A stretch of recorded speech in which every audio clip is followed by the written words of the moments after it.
Oh, okay, I got you. But no, this didn't even look like a fucking Del Toro film. It was just like, oh, let's just make a Netflix film by a bunch of dweebs that think this is what Del Toro is, and that's what we got.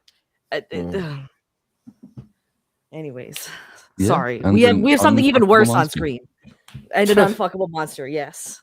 That's the real crime right there.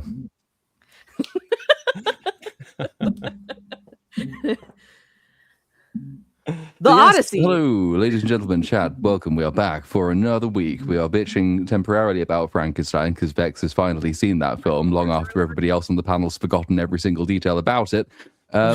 So now we have other things to talk about. I gather there has been some news this week. The Odyssey and some other stuff has occurred. Yeah, there's some controversy surrounding the Odyssey. I don't know if anyone's heard about this. Anybody? No. Pray tell, what is the controversy? I couldn't tell by the trans person. Is it like controversy in general? In which case, yeah, fucking everyone's heard about it. Or is there another new one? Because there's something new every like 2 days for this. I know. No, what the latest one is the Lupita Nyong'o. Is that how you pronounce her name? Yeah, that's close enough. Close you enough. Made an effort. That's what counts. Yeah, her casting as Helen. And Elliot Page potentially being cast as Achilles. Rumored, not confirmed. So I was talking to George about this earlier today, and he actually thinks that it might be there's another character, starts with a T or something, but it's another. There we go. Yeah, who's like a prophet of the underworld, which, given how she looks, that makes sense more than Achilles. What's his name? Tiresias is the blind seer. I think it's Tiresias is the one who gives Oedipus the famous prophecy about him murdering his own family. Black, man. Tiresias. Tiresias was, I believe, in some versions of the myth, because there's like 15,000 different versions of the myth. In some versions of the myth, Tiresias, I think, was punished by being turned into a woman, which would be fitting for Elliot Page, but in reverse, obviously. But it depends on which version of the story they're running with. I need to reread the Odyssey to work out which version of Tiresias we get there, but it's an option. We're getting the Emily Wilson, is that her name? We're getting that version, so read that version, I guess. I don't want to read that version. I've read bits of that version. Her stated purpose was I want it to not be nice. So it's like, well, great. And I don't want to read your shitty adaptation, but fuck it. Yeah, was there new controversy? I don't. Well, no, I mean, we just hadn't brought it up on BSUP yet, so I figured we should make it the primary topic. Yeah, I mean, is there much else to say? Like, oh, Hollywood's out here bastardizing another story, and they're trying to put a revisionist twist on it, and they're trying to make you think that, oh, this is actually how things went down, not the actual story that has inspired basically all of storytelling and entertainment. No, this is. I just think it's weird that it's Nolan of all people. That's I was wondering what his motivation is behind it. Because it's Nolan, man. This guy has always been clamoring about cinema and just being a champion of cinema and just wanting to make good movies and all that shit. And he has proven that with the track record that he has. Like, he hasn't really done anything political or anything stupid like that, except maybe Tenet. But even then, Tenet is just like a dumb movie. So it's kind of just like he's not really dipped his toes in anything like this up until the Odyssey, which is weird. Is it because he's changed studios or what? I actually think it has to do more with Oppenheimer. My theory is that, we'll give you an Oscar for this all-white movie, but then you have to do something for us in exchange, and you have to make the Black Odyssey. Otherwise, we're not going to give you your conspiracy theory. It is. But like, no, I remember seeing like an interview sometime back. What was the film? Not Cannes. There was another big film festival that was in like February or something. And one of the people that they talked to was discussing like how you sometimes have to do favors in order to get projects picked up by this distributor, or to get it like even just to get it picked up in general. And then that made me start to think like, okay, if you have to do this just to get a movie like in a theater, what are the chances that you wouldn't have to do it to also just get like the picture you want, the movie you want off the ground and get it funded and all that stuff? Because we've already seen there's actors that make contracts with studios, and then there's films that they just by obligation have to star in because of the contract they signed. Like, I don't know if anyone remembers movie 48. It had all of these A-list stars in it. All of them It was contractually obligated to get in there. Exactly. They just signed on for a undisclosed movie with the studio, and it happened like just like, oh, you're still signed with us, so you have to do this. So that's why I was thinking, like, oh, is this because Nolan's not a perfect director, all the most famous people to make trash, man. Right. So I don't know. That's where I was thinking. I think it's my slightly less cynical but still quite cynical thing is that Nolan views this as being basically his biggest thing ever. Like, this is his Titanic, if you were James Cameron, or what he's doing is he's casting people with the audience in mind. So that's specifically with the casting. What he wants to ensure is that he has broad cross-demographic appeal to ensure that this movie gets in front of the most people possible. That's why he's cast like a fucking rapist in it, to appeal to black people. Oh, what? Because they like their rappers. Yeah. Wow. Is it Travis Scott? Is that his name? I don't even know what the fuck he is. Yes, I believe he's in this film. And then obviously, you have to make some other very famous, beautiful people different ethnicities as well, because that makes them more likely to go and see the movie. It's George Lucas making Mace Windu Samuel L. Jackson and expecting that will make black people like Star Wars. It's kind of like that's happening. Because like you could do traditional good old-fashioned Western epic sword and sandals, and it would probably have done very well at the box office. Like Troy back in 2005? I think that made about 800 million in today's money. So it did really well, but I reckon Nolan wanted to do much better than that. And so what he's doing is being very cynical and saying, cross-demographic, all quarters appeal, here are all of my recasts. I can even have a trans person in it for all of the very mentally ill people who will go and see the film. I think Troy actually underperformed. I think it did. At best I remember. broke even. Yeah. So at the time, it had a huge budget. It made, if you adjust its box office for inflation, it's $800 million plus more than $800 million. Like, it brought in a huge amount of money, but it was so expensive to make that it didn't make a huge amount of money over its adjusted budget. Yes. But in terms of pure box office, I mean, like for almost any other movie, that's a really successful run. It's just that was one of the most expensive movies ever made. I don't know what the Odyssey's budget is. I don't think it's as high as Troy, if you adjust for inflation. 200 million. Oh, yeah. Wow, 200 mil. Yeah. I want to say Troy was near a 400. I think Troy, it was reported to be like 190 or something like that, but it was definitely higher because they had. But it's 190 again in 2005 dollars. Yeah, $2004. So yeah, it is close to like 500 million now. Ridiculously expensive movie. But it did well enough in terms of audience. It just didn't do well enough to make a huge profit. This one won't have that. The reported budget's around 200 million. Obviously, it's going to be higher than that. But if it makes similar numbers or better, if it makes $1 billion, then of course it's made a huge amount of money back. It's whether or not, though, like Nolan has now maybe run into like a section of the audience which is going to damage him for all of his decisions. He's made so many decisions trying to enlarge the audience that he's starting to cost his appeal to the core audience of the film. Yep. I mean, yeah, I gotta agree because like it's very weird for me that this is the direction that Nolan is going. Even then, we know that that's the adaptation that he's doing, the very feminist one, the progressive. Well, we don't know for sure. I listened to Echo Chamberlain's video on it today, and he made an interesting point of just like he gave the full context of that quote, and Nolan was saying that was just one of a number of adaptations that he had read. Yeah, but it's even weird of him to mention it.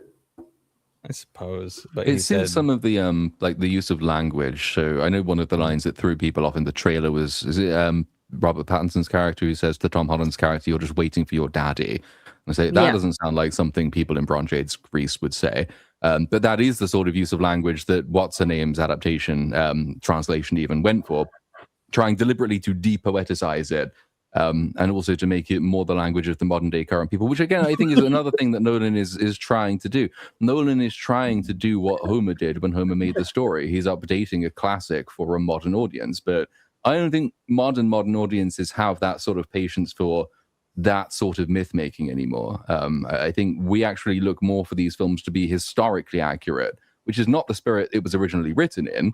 Than we look for it to be like a I don't know, what was that Romeo and Juliet set in the modern day thing with Leonardo DiCaprio? Romeo plus Juliet. Yeah. Which I fucking despise. I remember being forced to watch that in Oh, school. dude, I love that one. I like it, yeah. I really love that one. I think Harold Perrineau is fantastic in that one, dude. Like, It was there's fun. so many good performances in that movie, dude. Silence. No, yeah, I thought that movie was fun too. I thought that was an interesting take on it. That's all. Like, you could probably do that again with this, but no, I otherwise agree. Like, there isn't really much of an audience for this type of storytelling, and Nolan's name was the only thing selling it, and now it doesn't seem to be selling it anymore. I mean, the more he's putting out in terms of publicity, the worse it seems to be doing. I still think a large part of this is going to be internet bubble in the long run. This movie will do well. Yes, that's certainly the opening weekend. All its opening shows have been sold out for months. I think most people offline are kind of immune to all of this, and so its opening weekend numbers will still be huge. And it's whether or not the shitty casting combined with seemingly shitty use of language and deliberately shoddy breaking of history pisses enough people off that the second weekend has a really big drop because the movie itself is crap. Yeah, I'm also thinking that it's like an internet thing because me, for example, I know that my father and his buddies, they're gonna go watch it because it's a Nolan movie and they know that they're gonna be in for some good, IMAX action, especially when it's something like the Odyssey. But when you talk to them about casting and all that stuff, they just know what they've seen in the trailers. That's it. They don't listen to any of this stuff. So I really wonder how much of an impact it actually has on proper general audiences rather than the internet bubble. Because I don't think that this casting stuff is gonna really, really impact the box office that much. A lot of people just don't give a fuck, or a lot of people just don't know about it. Also, that is a terrible picture of Lupita. She is hot as fuck. She is. She is. Yeah, she's a very attractive black woman in reality. But I don't know. Like, I do agree with Platoon. Like, simply because like this has been sold out for almost a year, it's gonna have a strong box office just because of that in the first weekend. But you're gonna have a steep off the second weekend. I don't know if this is just an internet thing, in all honesty, because like Nolan has such a huge and pretty like devoted fan base, and even that fan base, you look across like all socials, they're unsure of what to make of this. Like, they want to hold out and believe that it'll still be good regardless of the questionable casting. I think that'll be the real test. Is the film any good when it comes out? The internet might be able to say after the fact, I told you so, I was right all along. Look, the casting was shit, and that shit casting is indicative of all kinds of shit elsewhere in the film too. That's distinctly possible. I mean, I fully expect not to like this movie very much. But I think for most normal people, it's not going to hit until they try the movie once. Once they've tried the movie once, or their friends have seen the movie, that's when we'll know for sure. At the moment, it's not ideal to have a lot of the internet think that you've made a mistake in every single decision that you've made, but it's not going to doom the movie just yet. I wonder when I wonder how the review embargo is going to go. If it's a review embargo that like gives you 2 weeks or 1 week advance, then it's probably a good sign. But if it's a review embargo that's like 24 hours before, then that's gonna be a really, really bad sign already. And so it's also going to depend on word of mouth. If the word of mouth is good, then it's probably going to make a lot more money after those initial reactions. But yeah, I don't know, man. I feel like I'm kind of 50-50 on this movie. I feel like if we follow Matt Damon's side, it's going to be a really awesome, epic kind of like Clash of the Titans entertaining thing. But then it feels like every time we go back to Robert Pattinson and Tom Holland, it's going to be boring as fuck. Like, that's my issue. And it feels like the movie is going to be really, really long. So I don't know. I'm kind of 50-50 on the entertainment factor of this movie. Did you just wake up, or are you super baked? Half and half, man. So I woke up. Wait, what time is it? So right now it's 11:35. All right, no, 11:36. All right, we start at 11:15, and I hopped on here at 11:14. All right. Now I woke up at 11 exactly. All right. Damn. I rolled and I started baking at 11:05. Okay. I stopped baking at 11:12, and at 11:14 I was here. Okay. Now, during this baking session of like 6 or 7 minutes, I kept sneezing my ass off because it's cold outside, brother. So my nose is stuffy, so I sound even worse. so, so yeah, man. This kind of what's going on right now. But hey, man, I'm here. I'm fully here, and I'm not falling asleep like I did on Niat Stream last time. Oh, yeah. Fucking knocked out at 3 a.m., dude. For real. Woke up in the morning, the sun was shining, and I still had my headphones on in front of my computer. I was like, what the fuck happened? Jesus. So, is there anything else even to... I feel like we're sort of undercooking this story. I mean, as far as I understand it from everybody else who covers this, we're really supposed to have been screaming for the last at least half an hour about racism and shit, and we're supposed to have been very racist while doing it. Is this just because we trust Nolan? About the story? No, I don't trust Nolan. I just think it's like, well, I get it. I mean, he's made some dodgy casting decisions. I also like because he put Harry Styles in Dunkirk, and fair enough, Harry Styles isn't like race breaking the universe of Dunkirk. Yeah, it's all right. He had a decent performance. Yeah, but it was obviously a cynical move. It was how do I get a new audience who doesn't particularly like war movies, but will spend billions of dollars if I can get them in their seats? How do I get young girls to go watch a movie about Dunkirk? Oh, I know. I'll put attractive male pop star in it.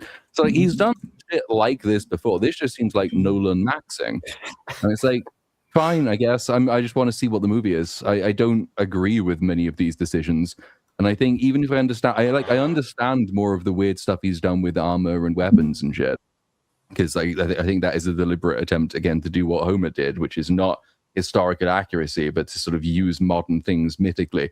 I understand that, and I still don't think it's going to work, but I'm struggling to bring myself to care very much about the film at the moment. Maybe I'm just tired. No, I don't care about the movie either. No, I'm in the same boat as you. I don't even watch as much shit as you have to watch, but I'm just not on board with this. I don't care. I have no interest. Yep. Yeah, I'm really surprised there's that much discourse about it. I'm with you guys. I barely register anything about this movie. I'm worried about it, if anything, because he seems confused. Like he with the lack of an orchestra, because he said they didn't have that shit back then, but then he wants to cast Travis Scott because whatever. That full quote was like the composer was saying, yeah, so you can't use an orchestra is a fucking Greek word, god damn it, but you can't use an orchestra. They didn't have that, so instead what I did is I used a combination of electronic instruments and drums. So yes, the ancient Greeks famously had access to all sorts of electronic instruments.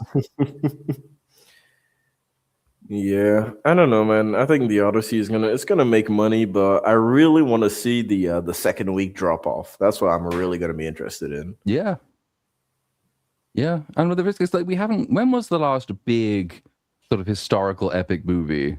That came Oppenheimer, out? Barbenheimer. I guess. Oh yeah, I mean Oppenheimer almost classes a different category. I mean it's a biopic first and foremost. It's an historical epic, but it is also a biopic. I'm thinking more in proper the historical epic. I don't know, man. Clash I think of the like Titans? someone said Napoleon. I forgot Napoleon exists. Oh yeah, it might be Napoleon. Well, I wouldn't really count Napoleon as like that type of era historical epic, you know? Like Oh, the Northman. Stygame said the Northman. I'd agree with that. Yeah, but the Northman is super low budget, man. That was like 90 mil. Gladiator 2 is another good shout from chat. I mean, that was fucking awful, but I suppose it's true. It also didn't do very well, did it? I don't think at the box office. I think it did like some numbers, may have made its money back. I don't think it made a huge amount. I mean, there's a lot of talk you sometimes hear say, no, what we want more of these older fashioned style of movies. It's been so long since we had like big historical epics as a feature in cinema, but actually there is a reason for that, which is that whenever we try them these days, they tend to be kind of bad. Bad, and they lose a shit ton of money, man. Yes, they're really expensive. I mean, back then, what killed the Western? I think one of the nails in the coffin for the Westerns was The Lone Ranger. That's like one of the biggest flops of all time.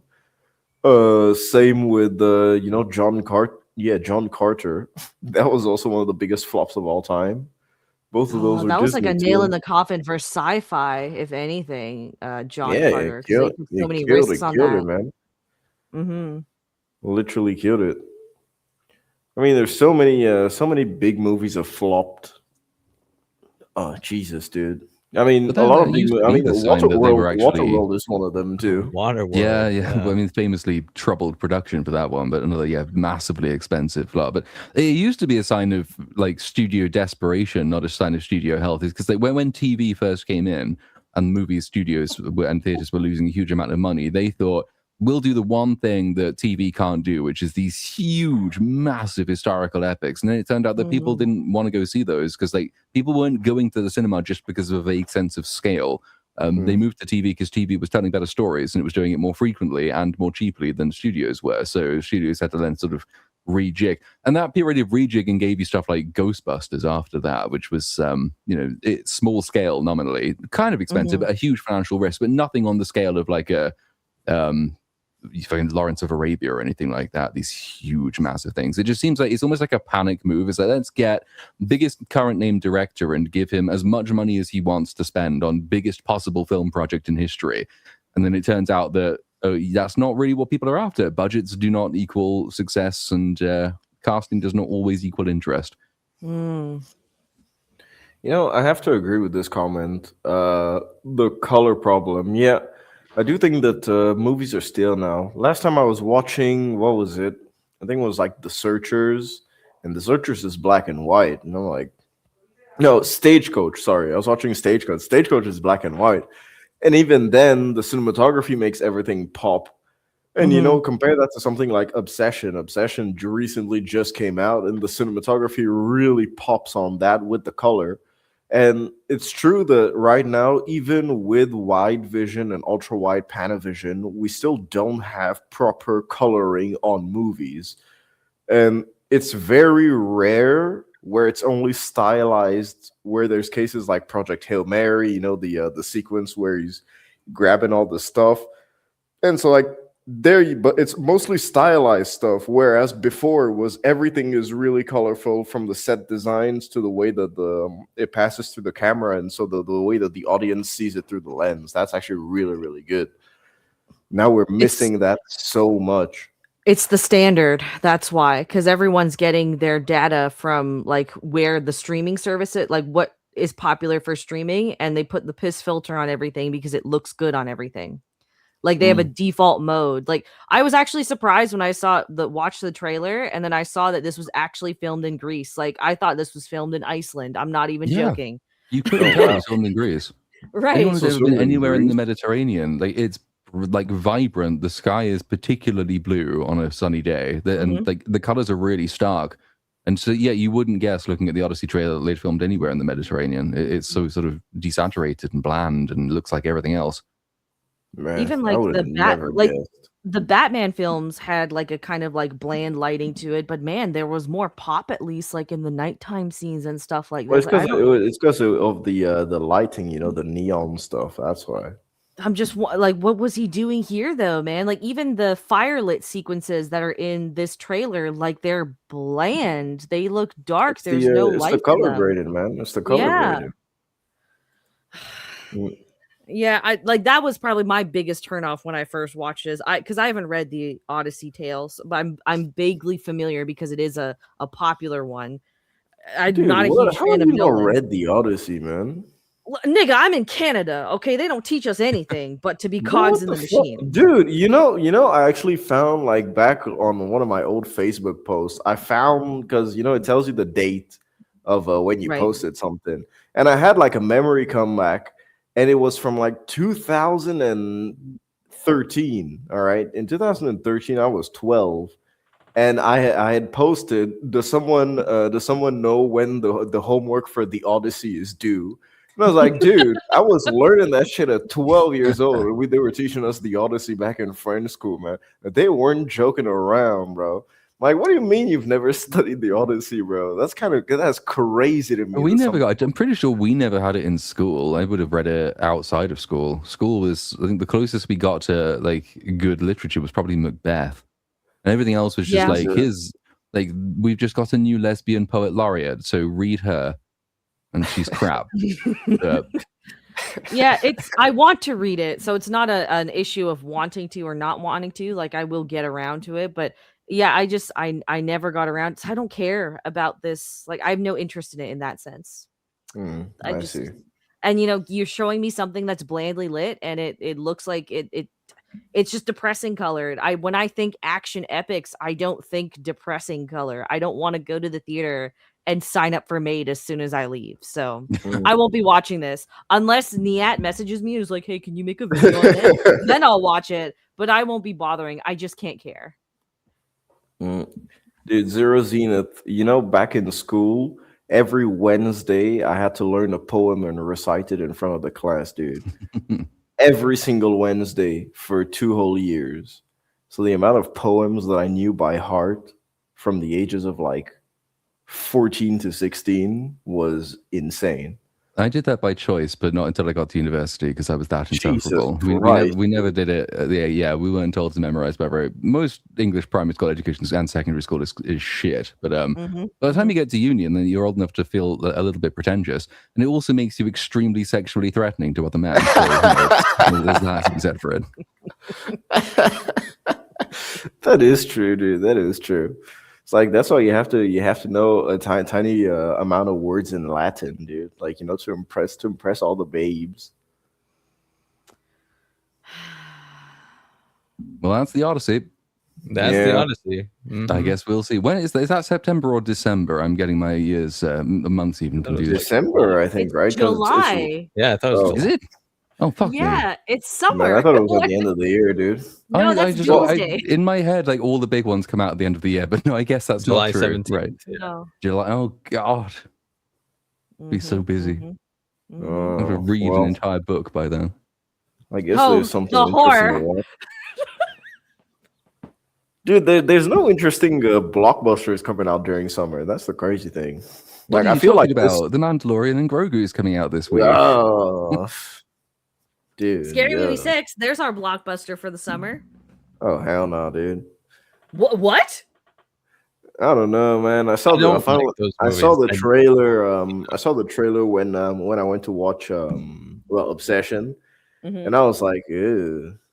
I don't know. Do you not like scary movies? I do like scary movie, dude. I like the first one, not the second one. I love the third one. I'm sorry, you didn't like Scary Movie 2? Yeah, I'm not a fan. Yeah, there you go. No, it's not great. Yeah. Listen, really good. I can understand Platoon not liking a scary movie. Okay, you're leagues above us. Okay, whether you like to admit it or not. But uninspired. Not. You don't like Scary Movie 2? Bro, it's Scary Movie 2, bro. Like, I don't know. I prefer watching the superhero movie. Oh no, dude. I prefer watching Vampire Suck. Vampire Suck is a banger, bro. Oh my god. Okay, when they all turn into chihuahuas, that's a. You know what? I will forgive you because you're under the influence of a substance right now. What? So I'll let this go. I'll let this go. What? Nah, that's a lie, bro. This is how I went to watch Obsession, man. I went there, I baked in the parking lot, then I was like, damn, like, let's go watch this movie. Scared the shit out of me, bro. Should not have smoked before watching Obsession, bro. That's a good transition, I think, Cynic. All right. No, wait, we're also a good like horror movie send up is What We Do in the Shadows. It's like way better than Scary Movie. Oh, that's a very good movie. Okay. Actually, yeah, I really like that movie, man. Mm-hmm. You're welcome. Not the transition I was looking for. But... Garbage on this screen. Oh, by the way, chat. Spoiler alert. Okay, spoiler alert. This Punisher is dressed like this. All right, he's in the movie for I think a minute and a half. Not even. No, it's not even a full minute. You see it. Yeah, like I think 45 seconds. That's it. That's how long you see Punisher in this getup. And I think it's only to justify why he's in the getup in the new Spider-Man movie. That's pretty much it. I feel like that's the only reason why it exists. So the Punisher One Last Kill is 48 minutes long. Okay, 42 minutes no credits. All right, so 42 minutes without credits. Now, 26 of those minutes are set up, where it's just talking and talking, and it's a bunch of bullshit. Then you have about 12 minutes where it's literally just John Bernthal going all John Wick, fighting these motherfuckers, R-rated, really, really like, I mean, genuinely like just stabbing niggas in the neck, bro. Like shit was harsh. And so yeah, then after that there's like a 6-minute conclusion. Then that's it. And then you're just like, oh, okay. It's not even like dude, that this was was it? fucking awful. People said that this was okay, that this was decent, and I'm like, in Because what of the world? action, man. It's because of What? the action. Oh no, that's the biggest problem with this. Like the action. So when the action kicks off in the apartment building, right? Like the first like 2 minutes when he gets stuck in like that single mom's apartment with the black kid or whatever. I was like, okay, like we're on to something. This is like proper Punisher kills, right? And then it gets ridiculous. Somehow he's obtained an infinite ammo shotgun. This entire block, like this apartment block that he's in, it's just full of gangsters from this old Jewish woman who's like supposed to be Italian, but you're not lying. You're not fooling anyone, right? But like the entire apartment building is now being taken over by her thugs, even though the entire purpose is just to get the Punisher. Mm-hmm. And they seem to know where Frank is as well. Like they know which apartment is his. Yeah, they go into his apartment building. Yeah. Right. But then you see them in the next cut when he gets out of the single mom's apartment that they're just attacking and throwing everyone. And somehow in this very ethnic apartment block, nobody else has a gun. Like statistically, that is a high improbability. Dude, right? In a high fucking criminal place too, dude. You're telling me none of these people own guns? That's a lie, bro. Right. So then, Frank just manages to start mowing through them, even though he has zero cover. Like he manages to just shoot a bunch of people dead with no cover whatsoever, makes his way up to a roof somehow. Then we have basically like a mimicked Left 4 Dead rooftop fight, which just like they just kind of like come out of all the doors like a horde of zombies. And the VFX shot that's trending on Twitter, it's worse in context. I mean, like it's out of context, guys. You don't no, it's worse. No. In context is fucking bullshit, bro. Right. Like this one cholo comes out of nowhere, completely unarmed, picks up Frank Castle, yeets him 12 feet, and then he falls off a roof. He manages to pull the trigger on his gun while he's like falling, so the cholo dies. But then he runs off that roof and then falls onto scaffolding. And the production team is like, yeah, we'll set up the practical for that one, but not this one, even though it would cost about the same and probably be cheaper. And then he ends up on the street, no gun, no weapon, sees old Jewish woman get into a car. It's now this block-wide chaos. It's not just the apartment building anymore. She wants to see this entire poor ethnic neighborhood just burn to the ground, I guess. And instead of going after her and just ending it, he decides to go save like this little mixed race girl in a bakery for, I don't know, reasons. And she's really happy watching him just murder someone on the counter of her father's like deli shop. And she gives him a poppy because, Flanders Fields, guys. And guys, it's not like normal murdering. It's like the guy literally puts a crowbar in his neck, slams him against the counter, grabs a knife, and puts the knife in the guy's neck, like really violently. And just goes to the kid, and then it's just like, hey, what's good, bro? It's like, oh, thank you for saving me. It's like, yo, he fucking shanked that dude. Oh my God, it was awful. And then it just kind of ends. And I guess like, cause they spend the first 26 minutes with Frank just being a fucking baby. He's just crying and blubbering. I actually couldn't understand anything John Bernthal was saying. He was so I usually don't put subtitles on, but like the copy I watched didn't have subtitles. I'm just like, what the fuck am I? Dude, what I was watching that shit on my phone, bro. I was like, man. Fuck, bro. They made him a bitch for the first half, and then it's just not, because this version of the Punisher, he's always been very grounded, very gritty, very realistic. That's what the Netflix series strive for. And this was goofy, man. This was beyond. All the blood was ketchup too. I know, because I was eating my breakfast and there was ketchup on my plate, and it was the same shade, the exact same shade and consistency. Awful. Sorry. Yikes. Sorry, we went on a rant there. I'm sorry. Yeah. No, someone had to. I've not seen it. Oh, okay. It's awful. So rant away. Okay. Yeah, it's not good, man. Really, Oh, I mean, even if you're a fan of the Netflix Punisher stuff, you can understand. Like me, I've never seen any Punisher related thing, and I understood this. Like, they fill you in pretty much at the beginning, a lot of exposition, mhm. but it's like I don't really see the point in this at all. I'm kind of just confused. My thinking was that if it's because I suspect that Brand New Day will just be a segue for this character, and I think both like that combined with this, it'll be the setup for a new Punisher series at Disney. That's my Mm, thinking. Because yeah, otherwise, like, because Brand New Day isn't going to go hard at all with the kills. Like, their primary yeah, of demographic course, are children, right? Yeah. For the yeah, Spider-Man movies. So, because they're trying to give him new purpose, and that's another thing. Like, I find it very hard to believe that the Frank Castle would leave one member of this family alive, like this whole Mhm. time, and just be, fine with that. Like, that was, God, this was awful, guys. This was yeah. truly awful. He's. Ugh. He sees his family, yeah, like he sees his family in hallucinations, and then they had to do the no no no thing because it's a meme, right? So he's just sitting there in the middle of a cemetery in broad daylight when he's a fugitive, by the way, national fugitive. Nobody thought to stake Yeah, out his dude, family's he's in the grave. fucking coffee shop, and while he's in the coffee shop, on the screen, they're like, "Oh, fugitive Frank Castle" with his face up, and like the only thing that's changed on this nigga is his beard, bro. So it's like Right. anyone can recognize you, bro. What do you mean? It's literally just his beard. Dude, he's wearing a hoodie, a normal ass hoodie with the hood That's it.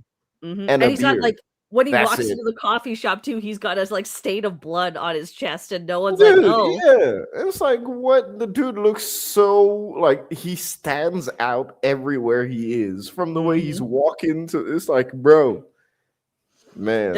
There was like one critique I did see online of like, oh, it's just like everyone's like an ultra white nationalist or something like that. I will say, like the kills where they intentionally wanted to show a face, they happen to be like the most skinhead looking white dudes. But everyone that comes after Frank Castle otherwise is either masked or like like bean colored, like they're that kind of brown. So it Mm. wasn't super racist or anything. If anything, this was a little bit based because it was an accurate representation of what living in a liberal or Democrat city would be like right now in North America. So Dude, and Spider-Man is just fucking chilling in his house, bro, I while guess the streets are rioting, bro. Because Cynic and Platoon, like, when we tell you there are riots, it is a proper citywide riot that's going Mhm, on in this thing, and like mhm. no one else is in sight. And Hmm. stores are getting smashed in, everything is getting And fucked up. is this That's the happening problem with the shared concurrently universe. with Daredevil season 2, Born Again season 2? Is this like alongside that? No mention of Daredevil whatsoever. And how the fuck does that work? Kingpin's got the whole city in lockdown. That's why Frank Castle's even here. No idea, dude. No Cool. idea. I didn't even know that going in because I didn't keep up with the new Daredevil series. But Karen Me shows up neither. in a flashback, or not a Oh yeah, she flashback, an does. hallucination. Yeah, she does. There's She that. does. That sounds wonderful. Looking forward to catching up on it. Don't, Yeah, it's not man. long Don't. anyways. 42 minutes, man. No, it's 42 minutes of your life that can be better used for other things. Just don't even bother, man. There's your synopsis, right? Like nothing of value happened here. Even if they make a new Punisher series, you'll be able to jump into that series no problem. Like, Even the and kills and when he stuff, shows man, up it's in this kind of like outfit at the tired, end, by the man. way, again, still national fugitive, he decides to just fucking tomahawk someone in broad daylight in the middle of a street, peaceful street. Yeah, middle of the street, dude. Just fucking tomahawks a dude. Right. Oh, someone told me that they gave him like a John Wick-esque style. This wasn't you, Tur. This was someone else. Because a dog dies in the beginning. Like a bunch of skinheads find this homeless black dude and just like kill his dog in the beginning of this. No bearing whatsoever on the rest On of the the plot. In plot. fact, Nope. Ooh. Hello. he doesn't In even know fact- that dude had a dog. So Yeah, the dog died, and I don't know why the fuck they use that shit. Is that because it's doing John Wick? Well, I mean, it's literally the opening scene. It's like there's a homeless dude. He gets assaulted, and his dog dies. And it's like, all right, cool, done. It's never brought up again. Just like, all right. So weird. So yeah, not recommend. Yeah, not recommended. Well, here's something that I know you guys did recommend. I was trying to catch it this weekend, but oh no, it's so good that Vex is gone. She was ready to heap praise on us too. It's too bad. Yes, Obsession. Let's go. Dude, Obsession. So, am I the only person who's seen it apart from Vex? I have been away all weekend, so I have not seen anything. You're gonna have to explain this to me like I'm an absolute moron. What the fuck is it? What's the premise? I have no clue. So, basically, this dude that you can see on the screen, his name is Bear, and he works in a music shop with the girl who's over there called Nikki. And so he has a crush on Nikki, but Nikki puts in her 2 weeks notice to leave because she has aspirations of, leaving town and doing something else because it's a very small town. The movie only has basically 4 characters, Bear, Nikki, and their 2 friends who are their co-workers. And so Bear, after Nikki tells him that she's put in her 2 weeks notice, he basically, he wants to tell her that he has a crush on her, but he just can't put himself, to do so. So he goes to a shop and finds something called a One Wish Willow, and he wishes that Nikki loved him more than anything in the world. And then Nikki starts, getting freaky and really possessive, and yeah, it's very interesting because it's basically the monkey's paw effect, but it's done so well. To me personally, Obsession is probably one of the top 5 horror movies of the decade. Damn. So yeah, that's how good I personally think Obsession is. I saw it in the cinema on Thursday. First time I've been to the cinema in a while. It was really good. I mean, Curry Barker, he's literally crafted a new type of like jump scare, and it's so freaky. And the premise is darker than you expect because you have Nikki who is basically possessed at this point. So it's sort of like a new take on a possession movie as well.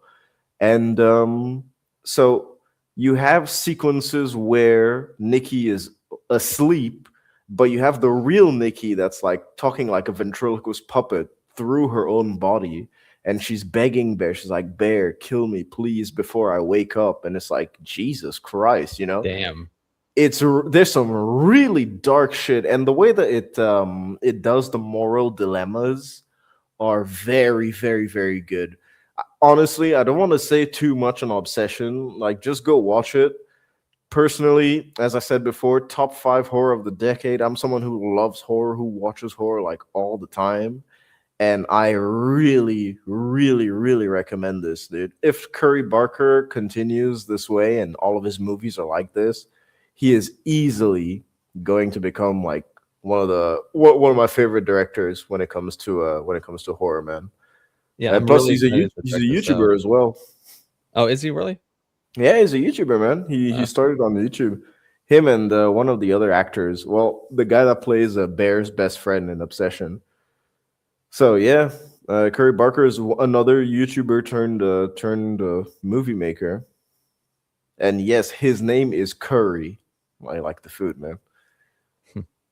And Barker, like Travis. It is interesting to actually reflect on like what my favorite movies were over the last 3 or 4 years, and they were pretty much all horror. The top ones would be like Weapons, Pearl, Talk to Me, and I was really interested to go check this one out. Oh, Nosferatu, yeah, I like that. Oh yeah, dude, horror is consistently good every year. That's the good thing. Like, that's the really, really interesting thing. Horror is consistently making money. Yeah. Horror is not only consistently making money, but there's always little gems that pop up throughout the year. And a lot of horror movies don't really release in October anymore. They just release sporadically now. So there's always good surprises throughout the entire year when it comes to horror. The chat does have the all-important question. Is this better or worse than Shelby Oaks? Well, the answer is here. Shelby Oaks was a masterpiece, so it's very hard to top masterpieces. One of the very rare misunderstood masterpieces of horror that didn't make any money despite its very low budget. So, yeah. Yikes. It'll be appreciated in the future. Yes. In 10 years' time, we'll all look back on it and realize we were so very wrong. Chris Stuckman, the genius of our generation. Obsession sounds interesting, though. I'll definitely have to check this one out. You're welcome. My God. But yeah, highly recommend Obsession. Go watch it at the cinema. You'll definitely get scared, man. There's some very, very unsettling moments. The story progression, incredibly simple, but so well. Oh, well, there you go. Vex. Vex. Can you hear us? Yes. Sorry, the government is after me. Vex, we're talking about Obsession. I literally just finished my thoughts, so go ahead. Oh, okay. Bruh, this is like a perfect horror movie. I'm not even remotely joking. You see, ladies and gentlemen, the chat. When I told you, for me, it's top 5 of the entire decade. Vex actually agrees with me on this. All right. Yeah, no, like this should be an A+ from Cinema Score. Like this, okay, first time I've ever jumped in my seat in the theater. So there's a first right there. But like what this movie wants to say and do, it understands what the vision is and what it wants to say, and it goes for it. And there's never a moment where you kind of feel like, oh, they're just pointlessly throwing in jump scares, or they're trying to misdirect you, or they're trying to fill runtime. No, everything was so perfect in this film. It was like 10 out of 10. I agree with Uninspired. One of the best films of this century so far. Easily would make top of this decade as well. This was chef's kiss. Everyone go fucking see this movie. Even if you don't get scared or you don't like horror, there's so much that it does freaky, well. Dude. Right. Like it's legitimate. There are scenes. The actress Indy Navarrete, she is going to have a magnificent career. Legitimately one of the best performances I have seen on screen. Like, it is so good. I mean, Platoon, even if you don't watch too much horror, you have to watch it just for her performance, by how fantastic it is. Oh my god. Yeah, I was absolutely shocked by how much range she has in a single film, and she's not even the main character. She doesn't even have a ton of screen time, and she commands the entire movie. And God, the way this film also uses lighting, like I feel like this is like kind of a masterclass of how to properly light a film in the digital era, because like it understands. It understands. Knuckle draggle, brother. I'm sucking this movie's dick as if I owe it money, brother. Like, that is how good this movie is, bro. And to be fair, horror has its own scale with Cinema Score too. An A- is like an A++++, you know. Oh wow. Okay. Yeah, it's right. like an A- is fantastic for horror. I can't praise this enough. Like it's really good, man. Like I don't even know what to tell you. That's how it's fantastic. You have to just watch this movie. It is worth your money. It is worth your time. It is worth checking out Curry Barker's career with great interest, as they say. So yeah, dude. I thought Milk and Cereal was fucking dog shit too. Like, I thought Milk and Cereal was trash, man. Right? When I found out that this was the same person as Milk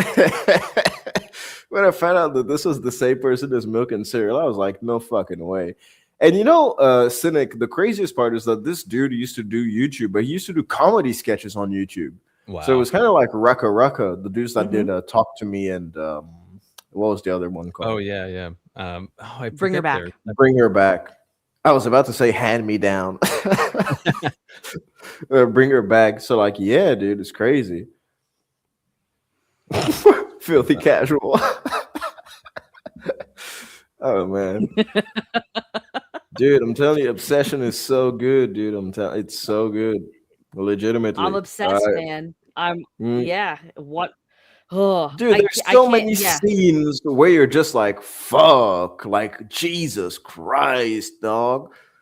They're so uncanny uncanny, I think, is a good word. And the thing is that they use in-camera techniques. So like, Vex, the moments where she sort of like moves in weird like frame rates and stuff like that, it's like yuck. But yeah, this movie is basically kind of just like a Latina dating simulator, honestly. Okay, all right. Pump the brakes there a little bit. Dude, my ex was like this, bro. Like in some capacity, bro. That was like, it's crazy. I'm telling you. Honestly, like I think this is like one of those because like horror appeals to like whatever generation you're kind of in for the most part, and like a lot of the horror that we've had the last few years, especially, has been like by living a middle class life or something. I don't know. Oh, hello. You're back. Yes, hello. Am I cutting out How are again? you? Yes. I'm not good. I'm sorry. I'll have stable internet next week. Fingers crossed. This film did I cut out again? Like No, you keep going. Or okay, not. now she's gone. Oh well, rip. Oh. Nope. That's right. A rate of 1 syllable every 5 minutes is about what women should aim for. Yeah, it's all right. Canadian internet, man. Oh man. But yeah, chat. Go watch Obsession. Go to the cinema to watch it. It's really worth your time. I mean, it's when those trailers you see always say, "Oh, a new generation of horror, a new face of horror, a new kind of horror." This actually delivers that. This is something that you've seen before, told in a way that you have not. It's very, very, very good. Really, really fantastic. So, yep, genuinely just go see it. Yeah, on my list. Yeah, I'll be seeing it this week. Anything to add, Vex? Are you back? Yeah. Go watch it. Oh. Go watch it. Oh, there she goes. That's all she got.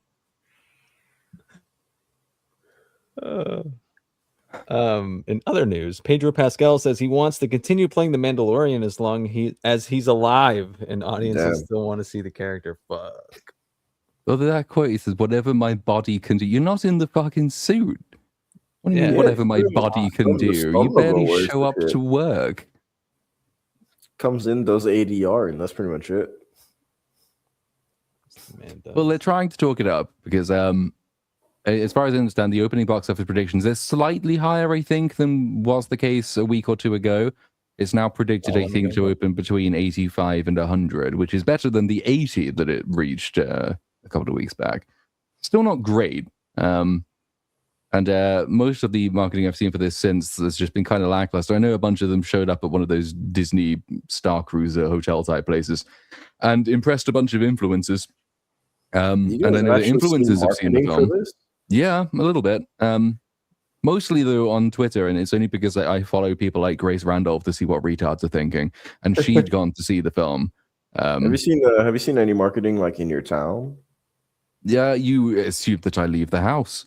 No, I mean I was in London over the weekend, and now you mention it, I don't think I saw any in London, but I wasn't looking. I was rushing, so maybe there was something. Because like I've only seen a couple of billboards over here, and when I say a couple, I mean like the tiny billboards that you see next to the bus stops. That's it. It's just like come and experience it in 4DX. That's the only thing I've seen. Even on the YouTube and stuff like that, I barely get any notifications for Mando and Grogu. The marketing has been really, really weak in terms of reaching me, and no one that I know, like legitimately knows that a Star Wars movie is coming out this week.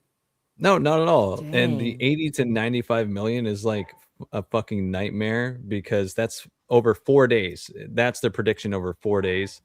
And for perspective, like Captain America Brave New World had 100 million over 4 days last year. Jesus. How much did that make? And there was that 400, 500? I think 400. 400, I think. Yeah, I think it was 400 mil. Yeah, that ain't good. I mean, they'll tell you that this is a cheap movie, but it still cost at least 160 million, and that's before marketing and before theaters get their cut. And it's a Star Wars movie, and we haven't had one of those for 7 years. So really, yeah, it's still not great. But you can't blame it. It just looks, from what I've seen, like of people who have seen it, like either they were paid influencers and they were all like, "Oh, it's amazing, the visuals are great," and tell you nothing about the story, or they say it's like it's just as like several mashed together episodes of the TV show, and if all you want to see is them go into a room and fight their way through it, then you might enjoy it. So it's like basically what I was expecting. I mean, I don't even understand why they did this. For example, imagine if you're Disney, okay? And you have two things that are successful. You have Mando and then you have Andor. Which one would you rather give a movie to? I would much rather give a movie to Andor because it feels like what they can do, they can probably like try and fix it, Mando especially has the merch. considering. Yeah, but even then, that's not doing don't well at the know. moment. Mando hasn't been popular for what, 5 years at this point. Season 1 was really popular, and it led to a huge boom in merchandise. Season 2, it was starting to decline already by that point. Occasionally, when they release something, you get a brief bump, but it reached the point where a bunch of its merchandise partners, like Hasbro, were listing Star Wars as an active drain on their accounts. This is one of the most profitable merchandising brands in history, and all of its partners were saying this is losing us so much money. Even Grogu sales have kind of disappeared compared to what they used to be. He was huge, but that was back when season 1 hit. When was that? 2020. Benefited from everybody being locked down and watching loads of streaming stuff as well. That's gone. Mando season 3 was not popular. Not many people watched it, and those who didn't like it because it was fucking awful. So. This is way too late. I think Andor probably would have been the wrong choice to continue. That was gaining viewership, so it was going in the right direction, but it was starting from a low base and it was really expensive. I'd want to give a movie to Gilroy to see what he could have done with it.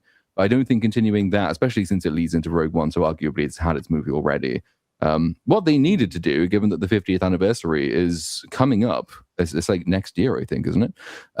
Is that they really ought to have sat down and agreed on what the next trilogy is going to be and have announced it and then have released it in time for the 50th anniversary. And it should be a brand new thing, entirely new saga. Ideally, it will get rid of the sequels as well and we'll just pretend that they don't exist. But they haven't done that. They have no plan for the anniversary. They've just got this movie and they have Starfighter. And I've probably seen about as much marketing for Starfighter as I've seen for this. And that movie doesn't come out until next year. Well, yeah, is it Sean Levy, right? Sean Levy and Ryan Gosling. And I think they've just wrapped filming, so that got itself a little news splash that I saw on my Twitter page. Tom Cruise showed up and liked it, which is usually a kiss of death. Tom Cruise showed up in a helicopter. Yeah, I remember. He shot an action scene, apparently. Yeah, apparently. Whereas with this one, you get Jon Favreau and his fat ass walking on stage saying, "Oh, it's the first Star Wars movie we've made in Los Angeles." It's like, what the fuck is that? What does that tell me? That's useless information, John. I don't even know what happened to Jon Favreau, man. He lucked out, I think, with Iron Man. He really did. I really do think he did. Because he did what? He did like a small movie. After that, he did Chef. And then that was pretty much it. He did the Lion King. Oh, yeah. He did the Jungle Book. And then after that, that started the CGI trend for the Disney remakes. Yeah, he's the one that he's one of the dudes that single-handedly did all those Disney live-action single-handedly ruined cinema for an entire generation. Yes, Jesus probably Christ. is the case. Wasn't that long ago people were saying, "Oh, down fucking Favreau and Filoni, they'll save Star Wars and retcon the sequel trilogy," and now look at where we are. They're in charge, those fuck muppets, and it's definitely not saved. Yikes. Well, hope to see how much Mando and Grogu actually makes at the box office and how much the drop-off is. I don't think the drop-off is going to be too big because, the initial projections are going to be so dog it's a low start, yeah. It would be funny if it was a huge drop-off on a low opening would be quite tragic, but very funny. Oh, yeah. Well, that's what happened to Captain America, so that very well could happen with this movie if it's received poorly. It's hard to see how it's not going to be. I mean, the best it seems to be aiming for is that it's totally pointless. Right, and so look at Fantastic Four. It has Fantastic Four vibes, you know what I mean? Like harmless and no one is going to give a shit. And the second weekend will show that. Because that movie was, everyone thought it was just okay. It was fine. Yeah. Harmless. And then no one has talked about it since. Even then, Fantastic Four was supposed to be first movie in Phase 6. It's got, first appearance of Doctor Doom, maybe. It's got the direct tie into the end of Thunderbolts. So everyone was wondering, well, I say everyone, the 5 people who saw Thunderbolts were wondering what that would mean. So it had a bit more going for it, arguably, than this does. This just has it's a why does it exist movie. I'm happy it's coming out. This is my first shot at a Star Wars movie on YouTube. It'll be great fun, but it's not. It's the movie itself. No one gives a shit, and it's probably not leading anywhere as well. I mean, Favreau said originally he had written all of The Mandalorian season 4, and it was all going to tie into the end of Ahsoka, and it was going to have all the Thrawn stuff in it, and that's now never going to get made. This is replacing it, and it's not going probably to tie into those things. This is just the Mandalorian universe ending with a whimper. Yep. And then Ahsoka's been delayed until next year, so great. That frees up a few months of my schedule. Yeah, man, I couldn't give less of a shit about Star Wars nowadays, man. Yeah, the safest bet for Star Wars, and it's going to open less than Black Captain America. Yep. Dang. Yes, it is. That's the interest level in Star Wars as an IP. Starfighter, I still have a sneaky suspicion, will be A, more interesting, B, more impactful, and C, more successful, just because it's got, like, obviously Ryan Gosling is a pretty big draw on his own. Sean Levy's got past record. I don't think that either Deadpool and Wolverine or Stranger Things are good, but the guy's got something because people seem to like what he makes for the most part. It's quite obviously got this sort of father-son dynamic going on. It is set in a brand new sort of timeline. It doesn't really link to anything else. I can see that doing okay, but this one's dead. I just can't. And unless it turns out to be remarkably great, which is not going to be true, then yeah, Star Wars has gone for another year. And then it's back to, like, well, it was one of the focus group tests, I think, for this movie, saying, yeah, nothing Star Wars has done since I've been alive has been good. So everyone streams the old stuff. Yeah, R-rated Star Wars. R-rated. I mean, yeah, it could maybe revamp some interest in the franchise, at least to get it back on track.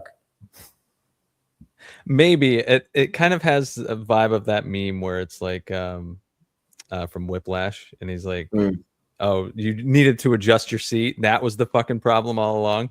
Like, oh, you needed to be able to swear. That's gonna save Star Wars. That'll do. Yeah. Maybe. You never know. There's a lot more wrong with Star Wars than like blood and language. What was oh yeah, lanterns. There was a new trailer that dropped. I don't know. I didn't check it out, but where is if we watch it on this stream is gonna fucking demonetize it, and it's I have to go in and edit it out, but that's fine. Yeah, the trailer actually added some green, so that's yeah, that's him in his suit. It's wait, is that green? Have I gone colorblind? No, I mean it's supposed to be, but the trailer actually did have green in it, a lot of green, which was pretty good. So that's a good as a color edit, that's okay. Yeah, the levels to which we've sunk. The Green Lantern show has some green in a trailer. Yeah, but I mean, they actually showed them using the powers and the ring and all that stuff. Still looks bad. The story doesn't look interesting, but at least they actually have space. I guess Green Lantern action. That's pretty much it. But it doesn't look remotely interesting. They haven't really given anything more about the story than they've initially shown. So, yep. Still don't really know what this talks about, except what's his name, Jon Stewart becoming the successor to Hal Jordan. It's very much implied in terms of the inside the new trailer, but that's pretty much it.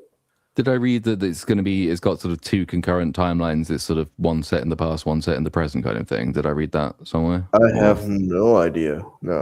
At least the trailer doesn't imply that, anyways. Oh, well, fair enough. I may have just misread or misremembered, but I have no interest in this, only in that I know nothing about anything DC, really. My only exposure to a Green Lantern is what's his name in the Superman movie. And that Green Lantern does not look like anything to do with these Green Lanterns. Even though this one, I think, says something like only one can wear the ring. Which is, well, that's fucking bullshit. I know that's bullshit because your other movie just told me that that's bullshit. So this is supposed to exist inside the same universe. I guess I'll have to check it out, maybe. But I mean, nothing that's released about it so far is telling me anything about it so far as to whether or not, like, I don't even know what the story is going to be. Yeah, and, so they do have Guy Gardner in the trailer. So Guy Gardner is the, I guess the tether to the Superman movie, but I don't really know, man, because it doesn't feel like this can be in the same universe as Superman. It's weird. So I'm not too sure what James Gunn is doing with this his DCU. So I don't know. Nothing is making sense between this and Clayface, and Yeah, the I guess Clayface thing sends me. Like, what the fuck are we doing? I don't know. yeah, and plus it's as if they haven't really learned from Marvel in the past years, where Marvel has been doing movies and TV shows, and then it's been getting too saturated to the point where people are only trying to watch the movies and like, yo, we don't give a fuck about the TV shows because a lot of them are dog shit. And so it's weird to see DC really go on that bandwagon as well, where they're doing TV shows and movies instead of just trying to stick exclusively to films. And plus making sure that the TV shows tie into their, into their shared universe. So I don't know. I think it's just a risky move in general, and we'll see how it pans Well, out. they had with success with the first Penguin, episode. although that's not in the DC universe. Yeah, I the Yeah, but think. that's one the thing thing. that's that's actually actually That's a good. Jason separate Has thing. nothing to do Yeah. with James Gunn. But for DC properties, though, they've had success with shows on CW. They've had success with the Penguin, so Yeah, it makes sense that they'd be pushing more TV forward. but they Yeah, sort but of I mean, work like as a in the same standalone, don't they? universe. And that's the issue. Like in the same universe, that's my problem.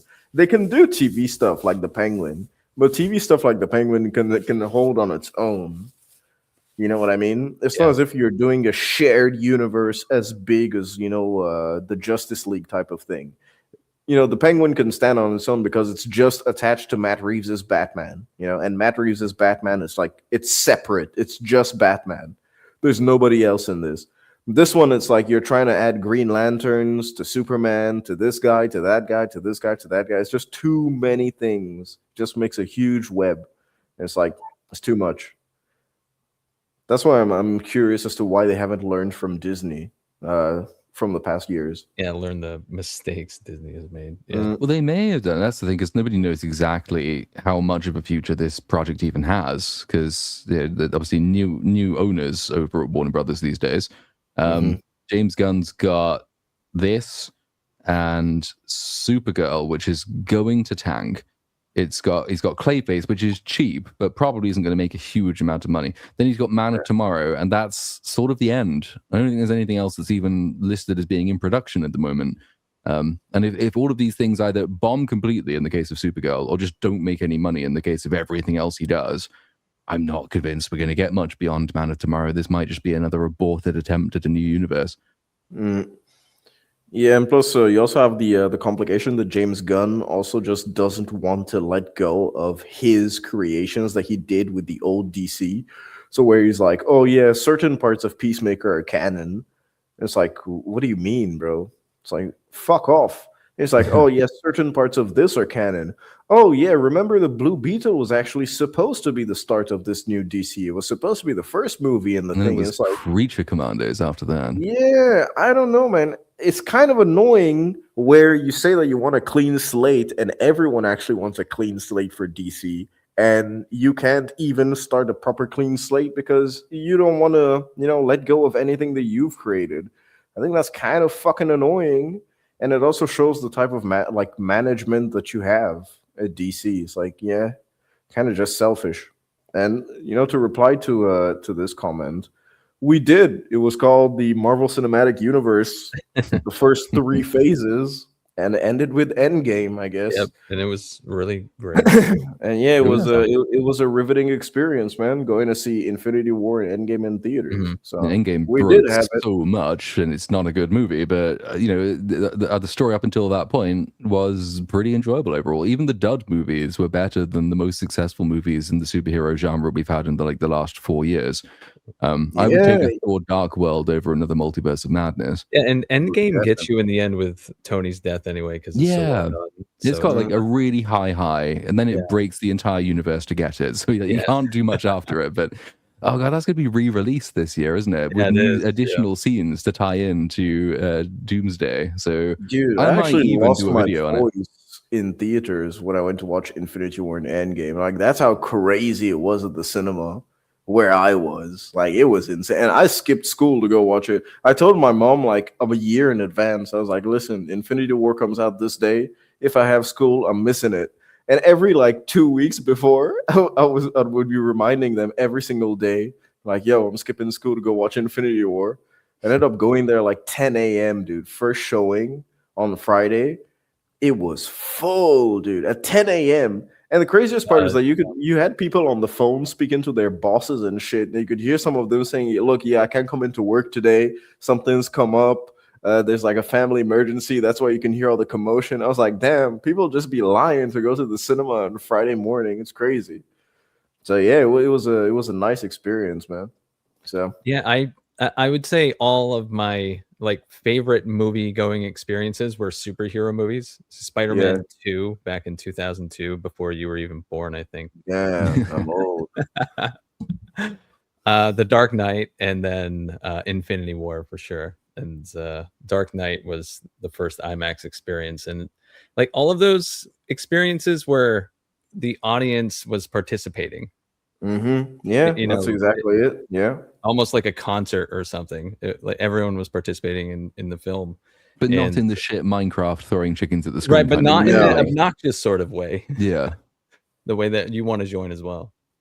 Yeah, and yeah, dude. Of course, I'm in my 20s. I'm 24, dude.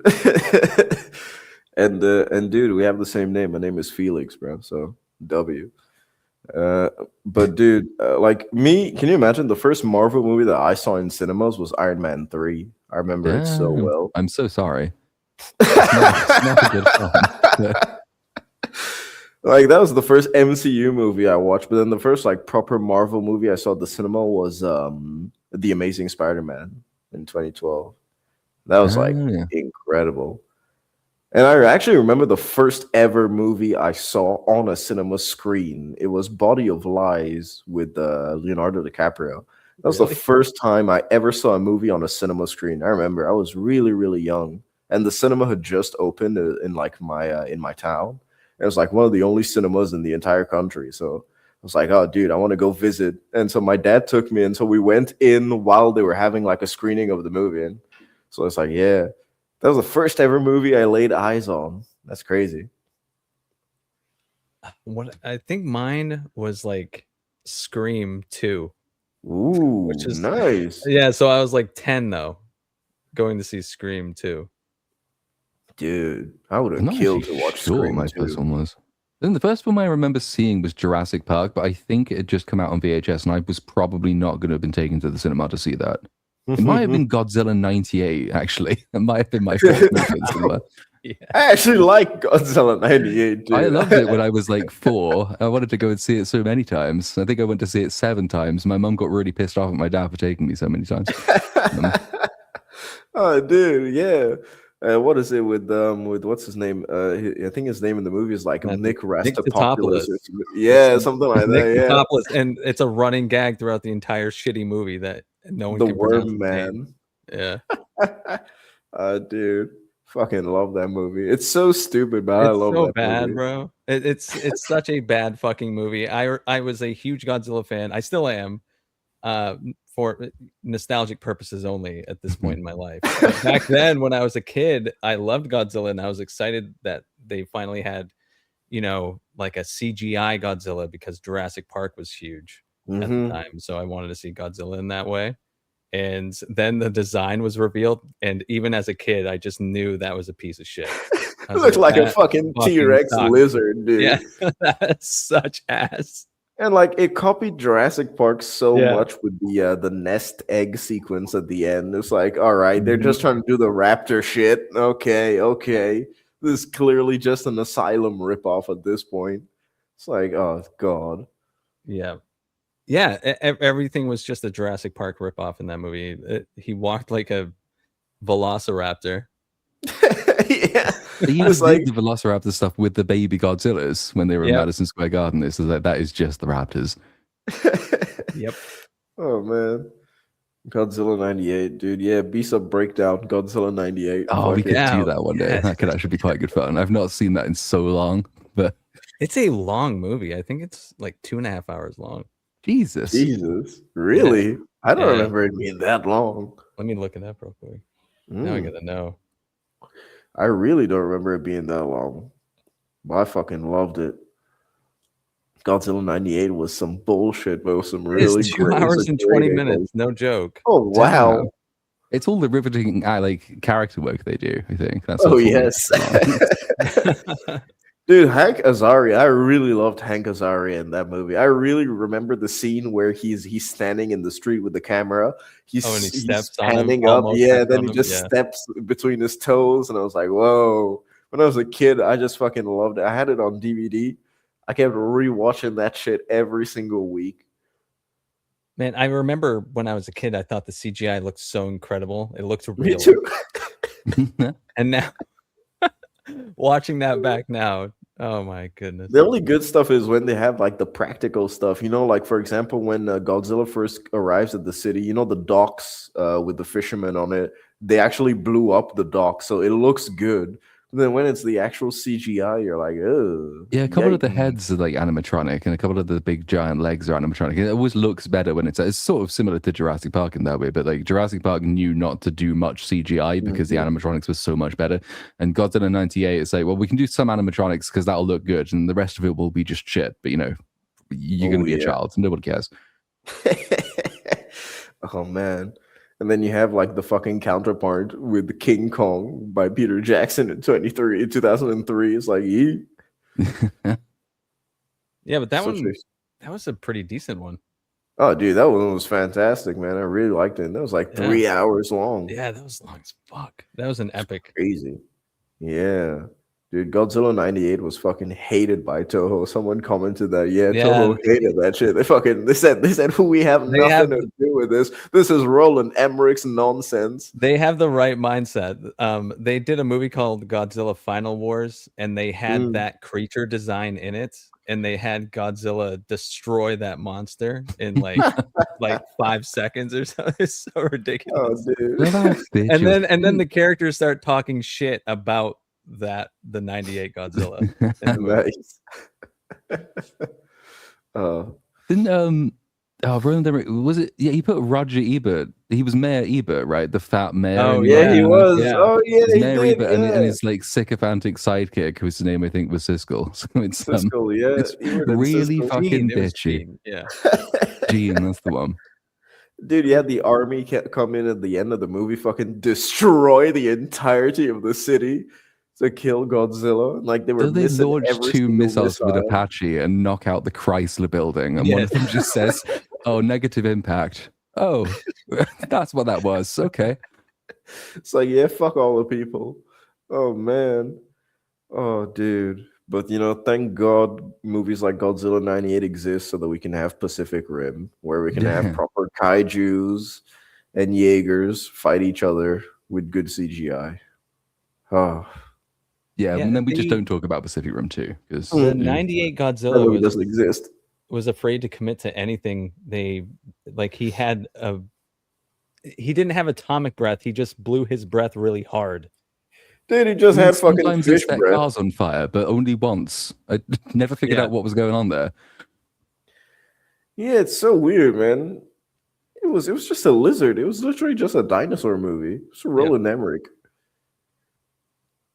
Oh man, but I do love Roland Emmerich though. He does make some great disaster porn.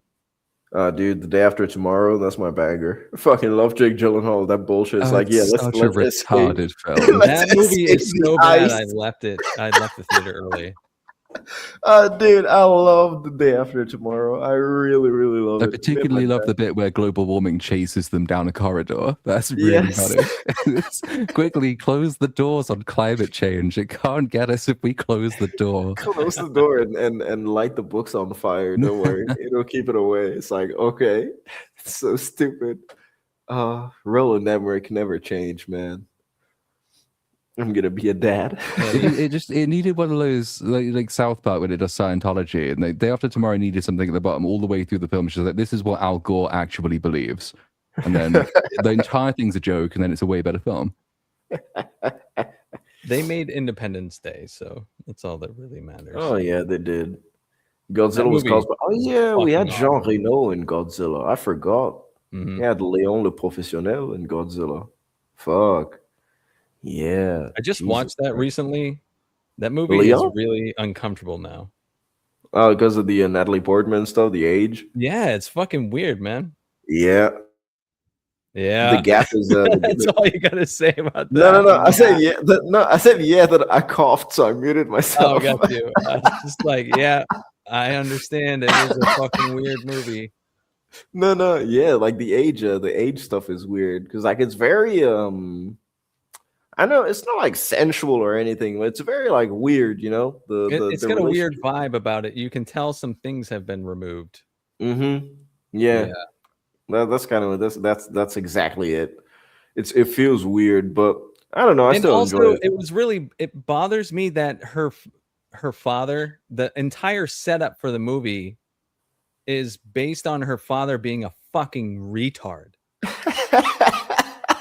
Because he knows at what time and location they're coming to kill him if he doesn't have what they need, and he doesn't have what they Yeah, need, and doesn't he have what they stays need. right fucking there the whole time with his Mm-hmm. family.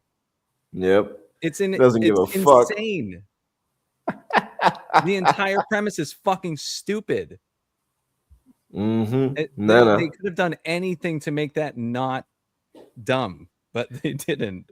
No, but the guys in the comment are right. The French at it again. Yeah, it does have a French vibe, man. I don't Yeah, know it what it does. is with French people and young women. It's kind of fucking weird, man. Really, really weird. Yeah, it does have that Yeah. weird French vibe because it's got that. I don't know. Fucking Lolita type of shit. Like, what the fuck? Yeah. How high is uninspired? I don't know, man. I believe I can fly. That's an R. Kelly quote. Yeah. So have I. That's why I actually watched it recently. I hadn't seen it in probably 20 years. Man.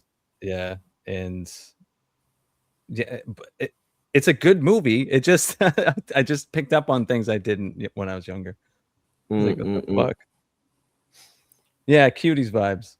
Something like that. Cuties vibes, yeah. I don't know. It's kind of weird, man. But like Luc Besson, he has some pretty good movies. You know, he did do a Dracula movie recently. Oh, did he? Yeah, it literally came out this year, like last year. I think I saw a preview for that. It's like yeah, it was like a smaller film. I saw it at like some independent theater. yeah, dude. So he had a Dracula movie, but his career is really like dead now after he did the what was it, Valerian and the City of a Thousand Planets. I don't even know if you guys remember that. Yeah. Well, only now that you've mentioned it, I've actually seen that film. What a weird movie that was. Yeah, so that kind of like that was like a huge flop, and he put in a lot of his own money because he has his own production company. I think it's like Europa Corp or something like that. And so it flopped really hard, and so that basically just like killed his career. So yeah, he's only been doing tiny movies ever since, but nothing big anymore. So I don't know. It's weird, you know. Even with his name recognition, he can't get money to make a big or good movie off the ground. That's kind of sad. Well, in other news, probably the final topic for today, the Batman's casting has been essentially fully revealed, just not who people are playing, but they are announced as being in the film. And so Scarlett Johansson is confirmed, and I find that weird. Like, she's playing Gilda Dent. I don't know if that means that she's going to have a substantial role, because why would you have Scarlett Johansson if you're not going to give her a substantial role?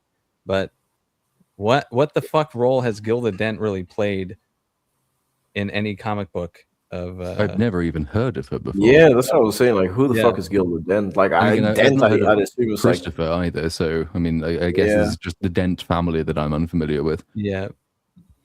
It's weird. So Two-Face is basically going to be the main villain, I guess. Well, so it's going to take place in the winter. So a lot of speculation is that it's going to be Mr. Freeze. I don't know how they're going to do that. That would be pretty interesting. I don't know, man. Like, for example, I really feel like the casting is strong in terms of Sebastian Stan, because a lot of people only know Sebastian Stan from his comic book, work. So MCU stuff. But dudes, Sebastian Stan is like a phenomenal Oscar-worthy actor. Like he's on Jake Gyllenhaal levels of it's what makes it sort of like acting. so funny seeing him be so miserable playing Bucky for like the last 3 movies. He's so bored and depressed, and he doesn't want to be there. Like, I know what you do when you want to be there. I know how well you can act. So Yeah, you it's must hate this crazy. fucking job. And now he gets a role where presumably he'll actually be allowed to do some acting again. It's like ever since he joined the MCU, every time he does an MCU movie, it's as if he goes and has like a retreat to do like a low budget movie where he actually needs to show his acting prowess, and then he goes back to doing shit in the MCU. It's like, man, he was really good in I, Tonya with the Margot Robbie. Oh Fantastic yeah, in he was really good in that. yeah, fantastic in Pam and Tommy as well. Really, really good and fresh. Like Sebastian Stan is phenomenal. So I'm glad to see him play Harvey Dent. I think he's gonna do a really good job. But having the entire Dent family as like high profile actors like Charles Well, Dance so and Scarjo is chat like, is hey, saying, this sounds like an adaptation of The Long Halloween. I mean, The Dark Knight was kind of an adaptation of The Long Halloween. What the fuck? mhm. This is not the only story they can adapt. There are a lot of great Batman stories and Yeah. modern ones. Like that one's older. It's like the 90s. Well, I wonder if they're having Mr. Freeze, I actually wonder who's gonna play him. Bring Arnie back. That'll be funny. Yeah. The Yeah, original Ice outfit Age, and dude. everything. Imagine if it's Brian Tyree Henry, dude. That means that they've already swapped Mr. Freeze. That is a really strong cast list, though, isn't it? Like it's Patterson and Sebastian Stan, Scotty Hansen, Charles Dance. I don't know who Sebastian Koch is not a name that I'm familiar with. I don't but know who it is. Andy Serkis, Colin Farrell, Jeffrey Wright. I'm shit with actors, but I recognize more than half of those people. So I mean, Oh, yeah. it's going to be so interesting as well to see how it does. So far, like removed from the first movie, how much interest is there still in it? But then, B, if it does do really well, and even if it does better than the first movie, like what does that say for the rest of DC? The fact that your most successful DC adaptation has nothing to do with the thing that you're putting all of your money into at the moment. Because Yeah. looking at this, like this has the strongest story potential. It's got a not brilliant, but it's got an okay-ish first movie. It's got a really good TV show attached to it already. So, Colin Farrell as the Penguin is already going to be bringing in a lot of memories and a lot of goodwill from the performance he's already put in elsewhere.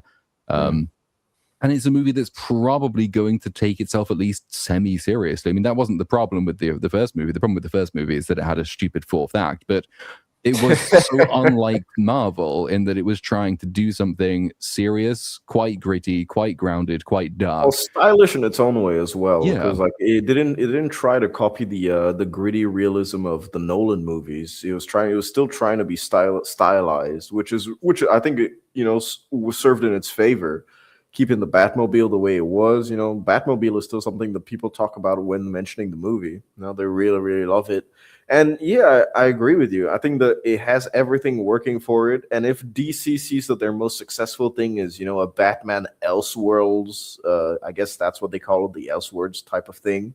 If they see that that is so successful, I wonder if they're gonna just cut and run with James Gunn stuff and go full into the Matt Reeves Batman stuff, because James Gunn still has, what is it, The Brave and the Bold? That's in the works.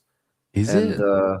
yeah, Well, he said he wants it, but like he can't find. Like he says, all Batman stories have been done, and he doesn't want a boring Batman. So what the fuck are you I talking don't know. about? He's doing like a Robin Batman, and we haven't really seen an on-screen live action Robin and Batman except for No? what Batman and Robin, and that was the Joel Schumacher movie. And it's like, come on, we can have a modern version of this. So yeah, it's kind of weird. And also, didn't he hire the woman from the Birds of Prey to do it? Like That does sound familiar. yeah, that was the big controversy around it at the time. I really don't know how his Batman is gonna play out, but I am actually really interested in the Batman Part 2. Matt Reeves has been giving us that it's during wintertime. Snow is a very cool setting. People who've played Arkham Origins, I think you'll agree with me.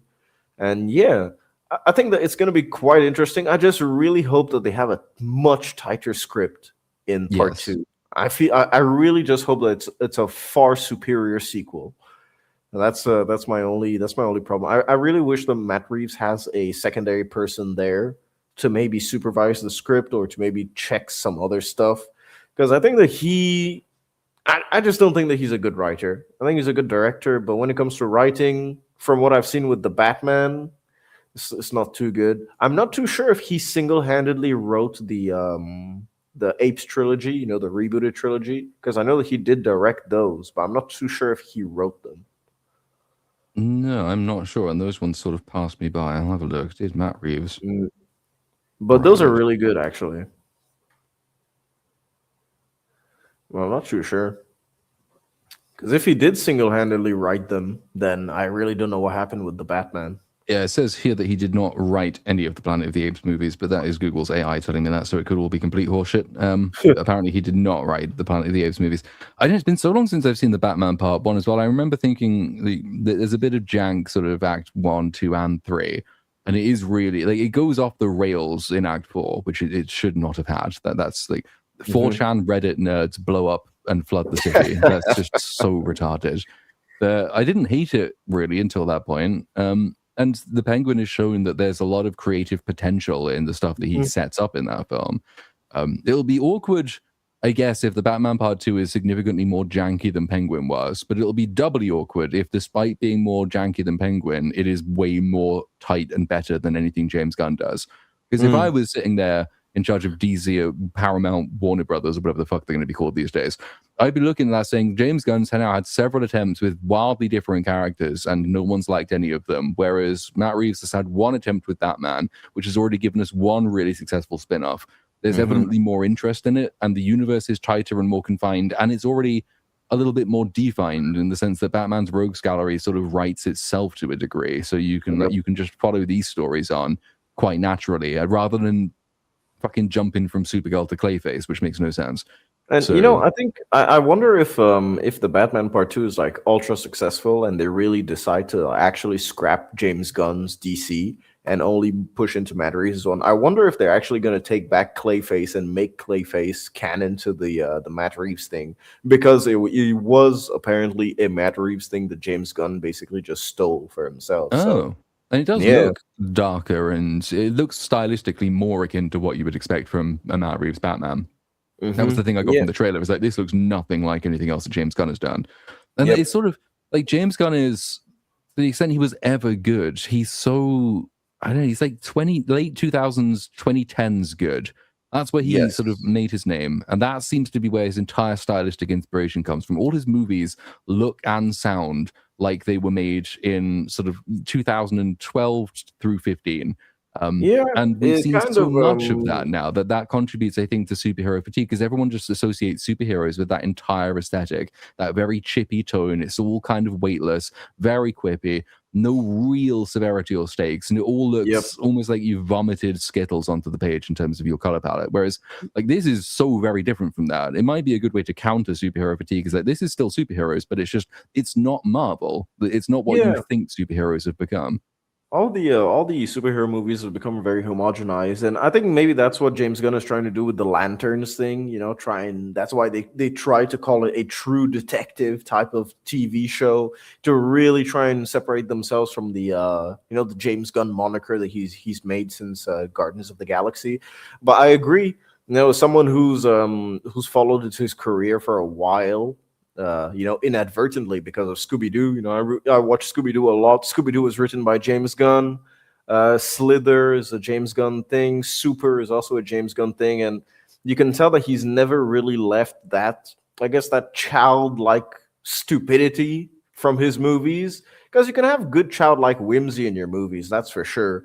But this is just childlike edginess from the early 2000s that he just can't get rid of for some reason, and it's kind of annoying because it's permeated every single aspect of superhero movies nowadays.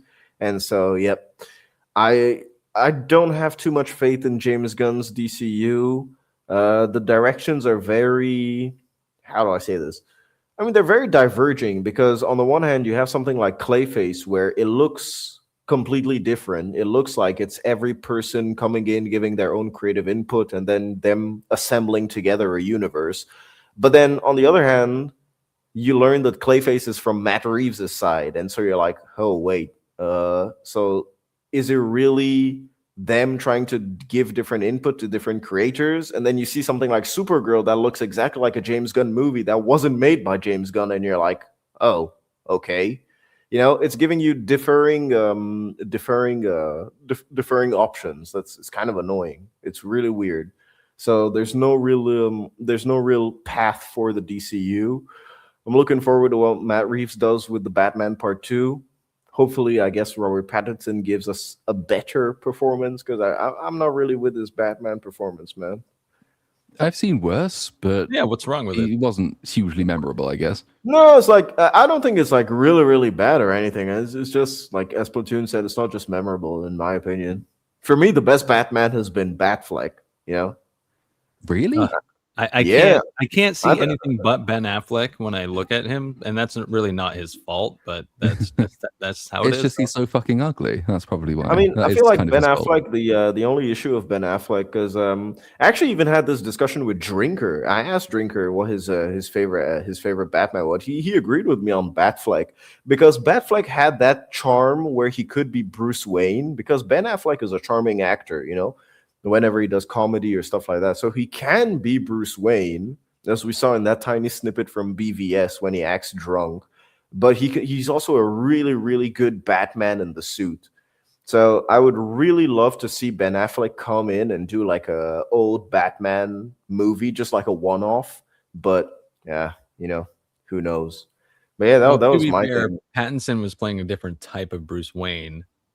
Yeah, but to me, he his was Bruce kinda Wayne just was closer to too- his Batman, though. They were like almost indistinguishable. That's my thing. It's like, yeah, to me, there's no difference between Bruce Wayne and Batman when I'm looking at the Pattinson version. It's like the same thing. It's just like, Yeah, all it's right, almost how he played it. Yeah. yes, it's just a broody dude. Mhm. There's not really that charm of Bruce Wayne is a mask and Batman is the real person. There's not that at all. Maybe So I really he'll hope that they do this in this one. yeah, maybe he'll do that with this. He'll grow and understand that he needs to put on that face, that public face as Bruce Wayne, and actually get out there and be that playboy. That would be interesting, actually, to Well, see his that Bruce would be Wayne grow really as interesting. Batman. Yeah, I totally agree with you, because it's like you have to hide certain aspects of your character in public. And it's like right now he's not doing it. Mhm. And from the certain shots that we've seen from the Batman 2, it's like you can see that they're showing Bruce Wayne out and about more. In the first Batman movie, we didn't really see Bruce Wayne out and about that much. He can be different when he's with Alfred alone, because Alfred knows who he really is. But whenever we saw him, was that event where the dude had the bomb strapped to his chest or something like that. That was like one of the only instances where we saw Bruce Wayne outside in the first movie. And it was like, all right, I need to see him drunk. I need to see him driving around, having fun, being with girls. Even Christian Bale nailed this, man. He did do that. Yeah, it's so weird. It's like, yeah, as they said, emo Batman. It just, Yeah, it I was don't a know, man. choice. It's not for Let's see me. if they change it for the sequel. I don't want to see a trilogy of emo Batman. Like, the first movie makes sense, then grow the fuck up a little bit. Yeah, it's really gonna piss me off if it's emo Batman again for 2.5 hours, man. And also let him do some actual detective work, because last movie Only it as was smart as the Alfred. writer, though, and Matt Reeves is not strong in that department. Yeah, so. but dude, Alfred was doing all the detective work, and literally the smoking gun of the entire movie was given away by a random cop who's like, "Oh yeah," Who just so there's a- happened to know that information. yeah, who just so happened to have like a random Have a cousin cousin or something. Yeah. who knew about carpets and removing carpets. It's like, oh yeah, you use this to remove carpets. And it's like, what the fuck are we doing, man? Like, come on, this is like the world's greatest detective, literally the world's greatest. He's had crossovers with Sherlock, god damn it. And it's like, brother, come on. There were hints of that when, like, I liked that he knew the answers to the riddles like immediately, because he, it was showing how intelligent he is. So he can decipher something like that really quick, because it's just. But then when it came to the actual mysteries, it was fucking ridiculous. Oh, dude, yeah, it was trash, man. It was bad. I was just like, yikes. This is so. Dude, even at the cinema, I was like, man, this is really long. Once that fourth act kicked in, because it was so annoyingly slow, I was kind of just thinking about all the problems the movie had. I was like, oh no, yikes. Yeah, too many issues, man. Too many issues. Yeah, they had to. It felt like they had to get their shit in. You know what I mean? With a fourth act, it was like, oh, we can't end the movie where it actually I was like, objectively should. Yeah, we need an action scene to close it out. no good movies, like no proper good movies have made the fourth act work recently. I mean, because like the fourth act structure is more so like the Japanese type of things from the old movies, old samurai movies. That's where the four act structure comes from. The last movie that I saw that wasn't that wasn't the Batman that had like a four act structure was The Creator, and that one also kind of stumbled in its fourth act. So I don't even know why these I writers never try caught and that do one. it.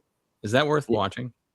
Uh, Honestly, yeah, it is worth watching to see what they did with like a 80 million budget. Like that's Gareth Edwards, the guy that did the first Godzilla movie, the one from 2014. So it's like, yeah, they and he also did Rogue One. They basically just gave him free reign. It was like, yeah, I want to do my own movie, so that's his own story. Honestly, it's interesting. I'd say it's worth a watch. Okay. Yeah, it's worth a watch just for like the visuals and stuff. But yeah, George Rex says it's terrible writing wise. Yeah, it can get long, but like the universe is so unique because you basically have like monk robots and shit like that. So it's kind of interesting. Yes. Yeah, of course.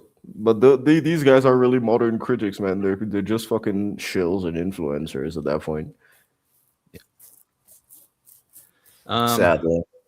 Yeah, I guess that'll wrap it up for the topics this week. All right. Yeah. I gathered way too many as usual. I think I got like 14. We get through like 4 or 5 every week. I mean, in an hour 40, we managed to cover them pretty good. Yeah. Good selection. And anyway, summer movie season's kicking off soon, so we're going to be missing the days when we had too much choice because it's going to be mental trying to keep up in touch with everything that's going out. I mean, starting this week with the Mando and Grogu stuff. Yeah, I think I'm just going to sleep for the remainder of this week, so I'm prepared for June, July, August, September, October, November, and December. I don't know why I fucking went and got a day job. That was such a stupid move because I am getting up at like 5 a.m. now to work on YouTube stuff, and then I work like 9 hours at the day job, and then I work on YouTube stuff, and then I sleep for 5 hours, and I'm like, this is not a good fucking idea, man. Yeah, man. I might need to quit already. I don't know. Give it a week, then at least you could say you've had a go. All right.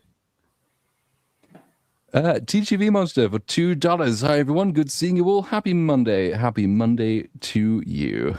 Happy Monday, man. Get my jar for 5 Canadian. Happy Victoria Day. What the fuck is that? A Canadian thing? A day when we can celebrate Queen Victoria and thank Little Platoon and Reaper for spreading civilization to the rest of you lot. You're welcome, you ungrateful bunch of fucks. Happy Victoria Day. I didn't even know that was a thing. TGB Monster for another $5. Pedro and the Green Fucker comes out in a few days. Then we can see how the state of Star Wars really is. Can't hide behind streaming anymore. Yeah, that is actually true. Yeah, you can't hide behind the streaming numbers anymore. They might try once it goes to a stream. Like if it gets out of theaters early because no one wants to see it, then it'll go to Disney Plus and it'll pop up in the top 10 at some point, and they'll say, "Look, this proves it's actually got legs," and it'll be like 4 people. I wonder how quickly they're gonna run. They're either gonna run cover or not, because Variety always runs those cover hit pieces.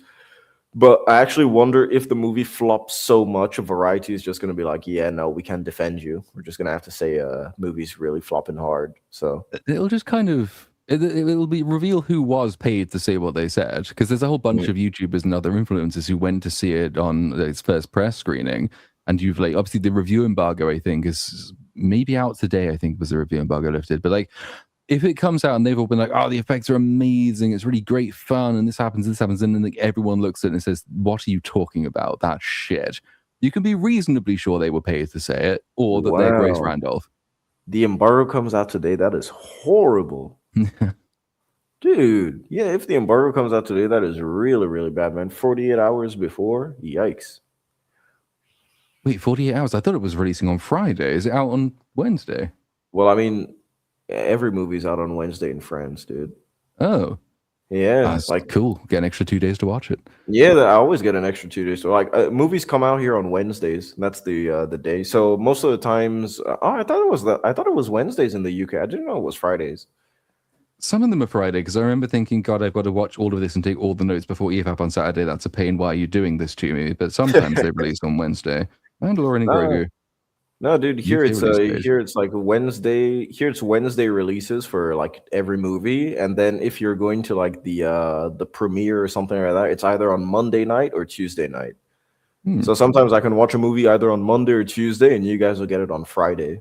Yeah, because this here says that it is May 22nd. So that is, what are we, Tuesday today, 19th, Wednesday 20th, Thursday 21st, Friday. Friday It's out on Friday. Mind No, I you, mean, it's the AI overview also says it's a highly anticipated Star Wars movie, so it could just be lying about that as well. No, I mean, it comes out tomorrow, 20th. Yeah. Well, there you go. Looks like I'll be on the high seas. Probably on TGP Monster Thursday. for $5. What is a horror concept or monster that you don't see used anymore or done, but should be? I think I need some more mummy movies. No, I mean, it's not mummy movies. Me, it's Wendigo movies, like Northern American folklore. I think Northern American folklore is really, really underused in terms of horror. And it's not really like a monster, but the concept would be a period piece horror. I feel like period piece horror should really, really make a comeback because I think that there's so much you can do when you remove technology. I think Eggers understands that, which is why he said that he's never going to make a movie in modern times. So yeah, I feel like Northern American folklore, so Wendigos and Skinwalkers and stuff, you really need to make a proper comeback in horror. Well, a proper arrival in horror. They've never really been there. So what about you guys? Give a me good a shout. movie about the fucking chupacabra. Huh. Yeah, Chupacabra, man. There actually might be a movie about that.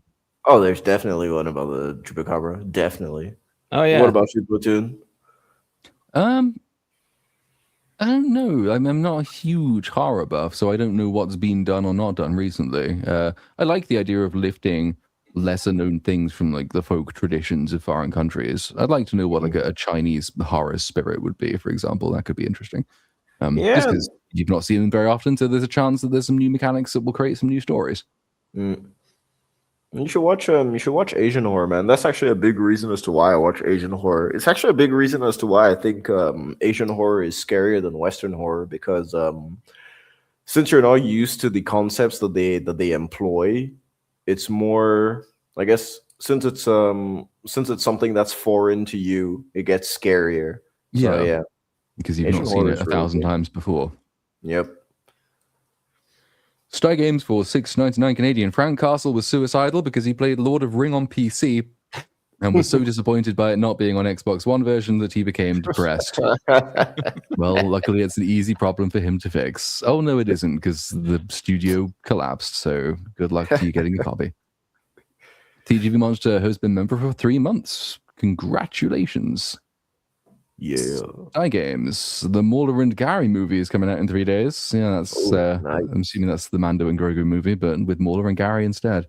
Now I'm imagining Gary's face on Baby Yoda. I don't want to be imagining that. It's a weird thing.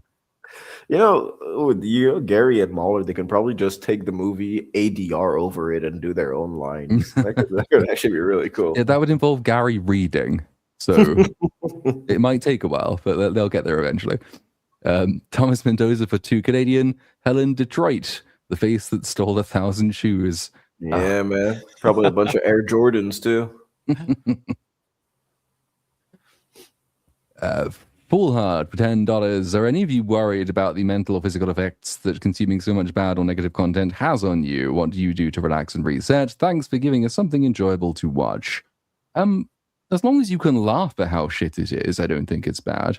If you take it really seriously and it's genuinely making you upset, then that's probably not a good thing. But that's why I always try and make jokes about it. But then the obvious way to compensate for bad media is that you just go watch a bunch of good stuff. Mm-hmm. Or play a bunch of good stuff. Yeah, like when Platoon recommended some good stuff on his second channel last time. So, we still watch good movies. Yes, we do. when I'm working, I generally always have something on that I like in the background. Always. Yeah. I So I mean, would say like most of the time when media is being, when I'm consuming media, probably like 90% of the time it's something I'm enjoying. yeah, 90% of the time it's actually good stuff. We will only watch stuff like these for videos and stuff like that. And it's not even as if it affects you deeply to the point where, I mean, we're watching The Rise of Skywalker and crying because Star Wars is dead, so It's so funny though, that film. It is a comedy. That's the thing that makes me not. But it's just a good exercise as well when you start watching shit stuff, is that you can imagine what would you change to make it better, or like why has this story not worked, and so by implication what kind of story would work, which is why there's usually a chunk of my videos that cover bits and pieces on that. I think the last Mando video I did basically rewrote all of Disney Star Wars at the end because I was bored. So it's there's lots and lots of ways of not even coping, just making sure you've got a healthy balance. Sty Games calling Suppercats super chats should be a crime. I agree. Oh.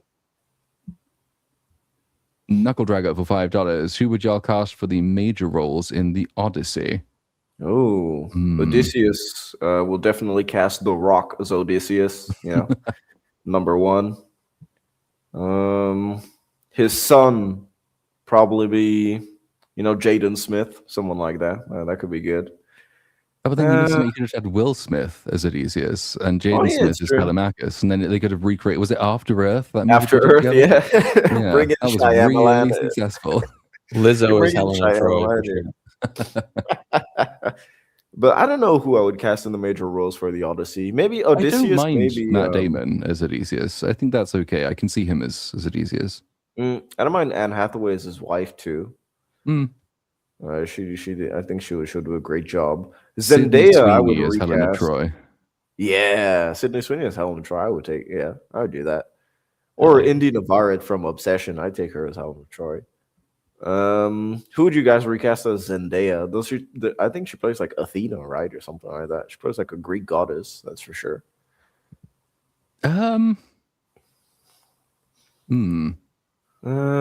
Maybe Eva Green, something like that. Yeah. An old Bond girl. Oh, Jessica Alba. You know what? We'll keep the we'll keep the melanin. So there you go. Jessica Alba. And Jessica Alba looks great too. So like, yeah, she can definitely play Athena. Gina Carano as Athena. Dude, Gina Carano got her ass whooped by Ronda Rousey. Fucking done in like 10 seconds. Dude, the fight lasted like 17. Holy shit, fucking ass whooped, bro. So yeah. But you know what? Realistically, Athena should only be played by prime Monica Bellucci. So Blaze 436445 Canadian. Because it would be funny, I really hope the movie ends up being amazing, despite Nolan making every single PR and casting mistake possible. Yeah, he seems to have, he's realized that some people were criticizing the historical inaccuracy of the thing. So then he's done a couple of interviews saying, no, they did have like blackened bronze daggers in the Mycenaean era. And he said, well, now you're just highlighting how ahistorical everything else is. Because you're now saying, well, in this one instance, it's historically accurate, which it just draws attention to the fucking Mandalorian people that you have in there for some reason with their full plate armor. So I think he should probably shut up and let the movie do the talking for him. Yeah, he shouldn't be doing any of these interviews, man. Or if he does any of these interviews, he should just be talking about what he loves about the Odyssey, and maybe talk about like the practical stuff that they do, but don't really talk about the story in general. Just give like a broad view and let all of the news trickle out without really addressing anything, and just letting the trailers speak for themselves, and that's it. Because Christopher Nolan does have a lot of hype behind him. He's a really, really big hype train. And I really think that this is going to be like the make or break for that hype train to cement him. Because I feel like Oppenheimer properly cemented him as like a dude that can sell tickets off name basis alone, but it still had the Barbenheimer trend with it. Now, this one is really going to be standing on its own. And so it's like, yep, I really want to see how much this makes at the box office. I really want to see if it reaches $1 billion or just under $1 billion. Yeah. I can see it just about. I'm not sure it'll go much above it, but I can see it making $1 billion. My guess would be 800 to $1 billion, but we'll see. The Gist with Jared for $10. Very curious to hear the panel's thoughts on Obsession. Definitely one of, if not the favorite film I've seen so far this year. Very impressed with it. Only $1 million budget as well. Yeah, yeah. We gave our thoughts on Obsession with Vex before. Honestly, fantastic movie. Go watch it. And yeah, I saw that it was I think it was 750K to $1 million on the budget, and the numbers just came in for the weekend Cume, and it made 16 million. So Damn. yeah, Curry Barker, you've made your money back. And plus, he's already shot his second movie, which stars Aaron Paul. So he already has a movie that's like in the can, ready to go. They just need to do marketing and stuff. So hopefully that actually comes out next year. I'm very, very curious because the synopsis seemed very interesting. He said it's Aaron Paul and another dude who are like hoax ghost hunters. So they basically con people into contacting their dead relatives and shit, but they end up actually contacting a real spirit. So it seems simple enough, but seeing what he did with Obsession, I really want to see what he does with this with this take. So yeah. Yeah. Rockjaval for $5 spoke with a guy that worked on the Odyssey yesterday. He couldn't say much, but it was like he was waiting for an earthquake to hit, and now we wait. Yikes. Is that like, are people excited? And like, is that in a positive sense when you're waiting for an? I guess it's not. Like that almost feels like waiting for disaster. He's waiting for disaster to strike. Yikes. I don't know, man. Wiznility for $5 is uninspired an alphabet person. Is there a letter for bagging old bags, or is it just being French? It's just being French, man, and bagging old bags. It's kind of like a mix of both, you know. It's kind of how it is. I guess you could say I'm an alphabet person if they develop an alphabet specifically for, I guess, MILF chasing, granny chasing, cougar chasing. There's a letter in. I think that's the plus in the current acronym. Ah, there we go. Yeah. Nails for $2. Let's hear Uninspired's Obsession take, and I'm going to add on the word again to the end of that super chat. Go watch it. Go watch Obsession, man. I mean, seriously, dude. Like, there's legit. I really want to rewatch it because there's nothing negative that I can say about the movie. That's how crazy good I feel like it is. I think I'll be sticking that on tonight and taking a look-see. Sty Games, and I'm the one doing the knocking now, says Walter White. Open the door. Open the door. Wasn't that a line in, because I've not seen it yet, isn't that a line in the Punisher special? Like, I'm the one who's doing the punishing now or something?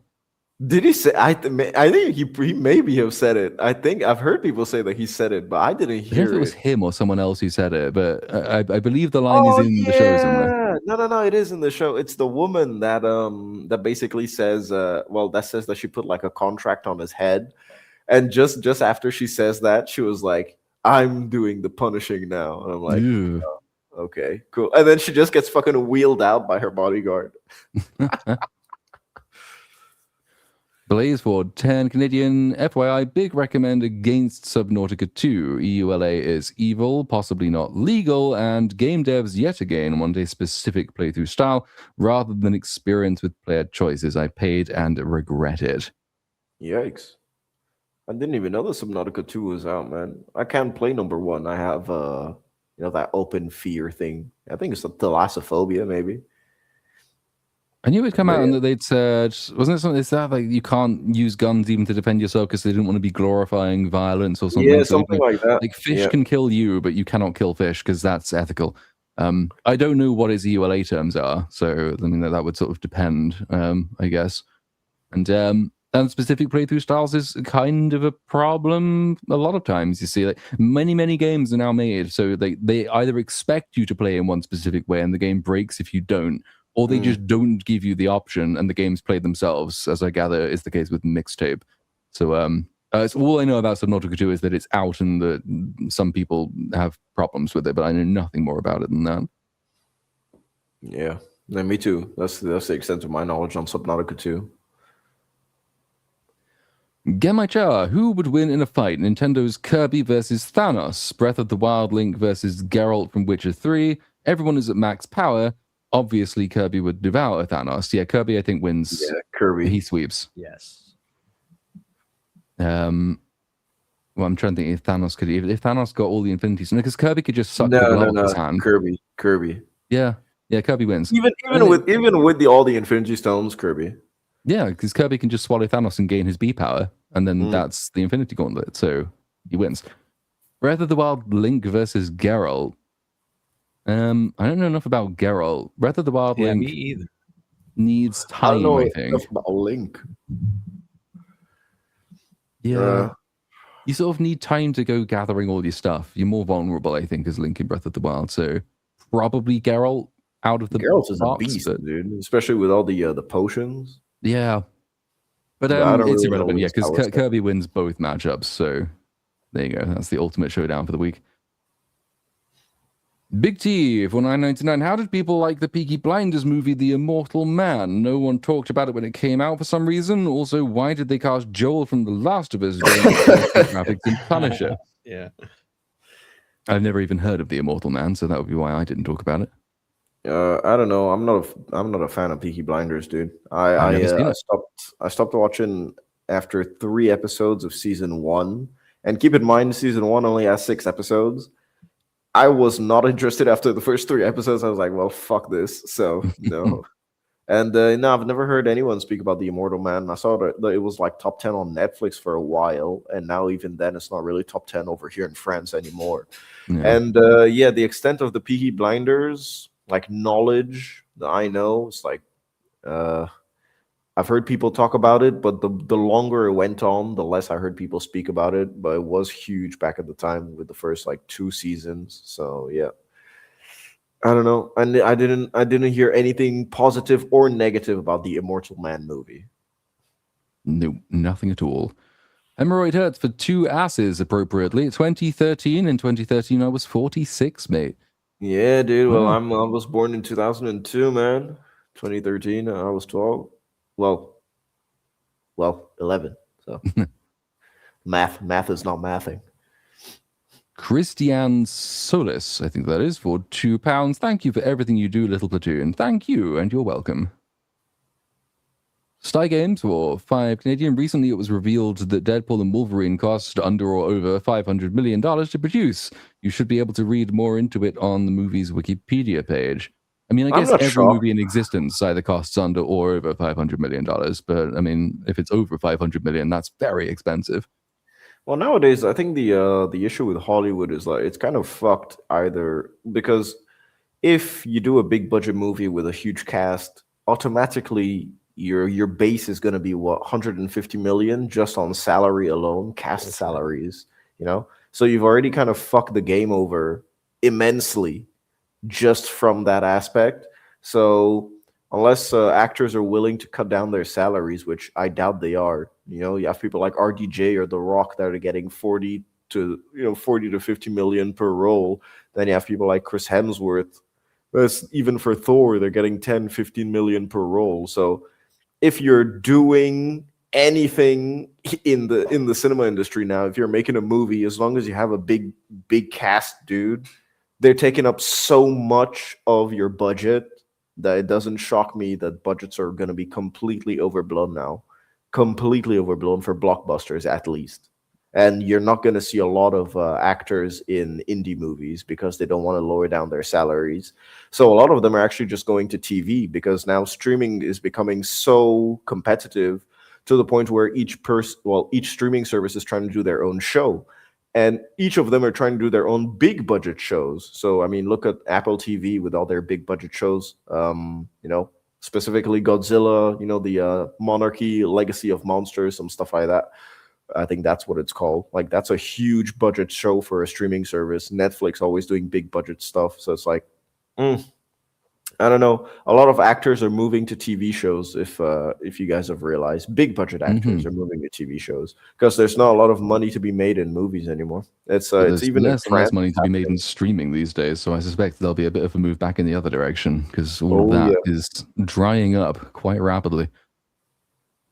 Sty Games for $5. Man of Steel should have received a prequel called Man of Flint. That way, the third movie could be called A Man of Flint and Steel. Fuck you with that meme.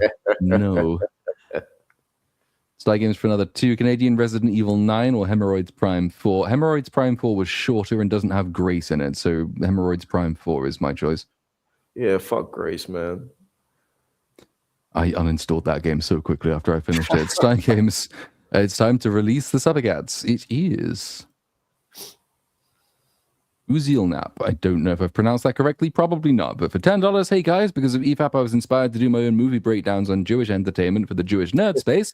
It's little something to say thank you. Keep up the good work. Oh, good luck with that. There's a lot of fascinating, like a lot of the early comic book stuff is a good place to look for that, because you get so many of the most popular modern superheroes were created by essentially just a couple of Jewish guys telling vague, and vaguely analogous to Old Testament style stories, or Torah stories.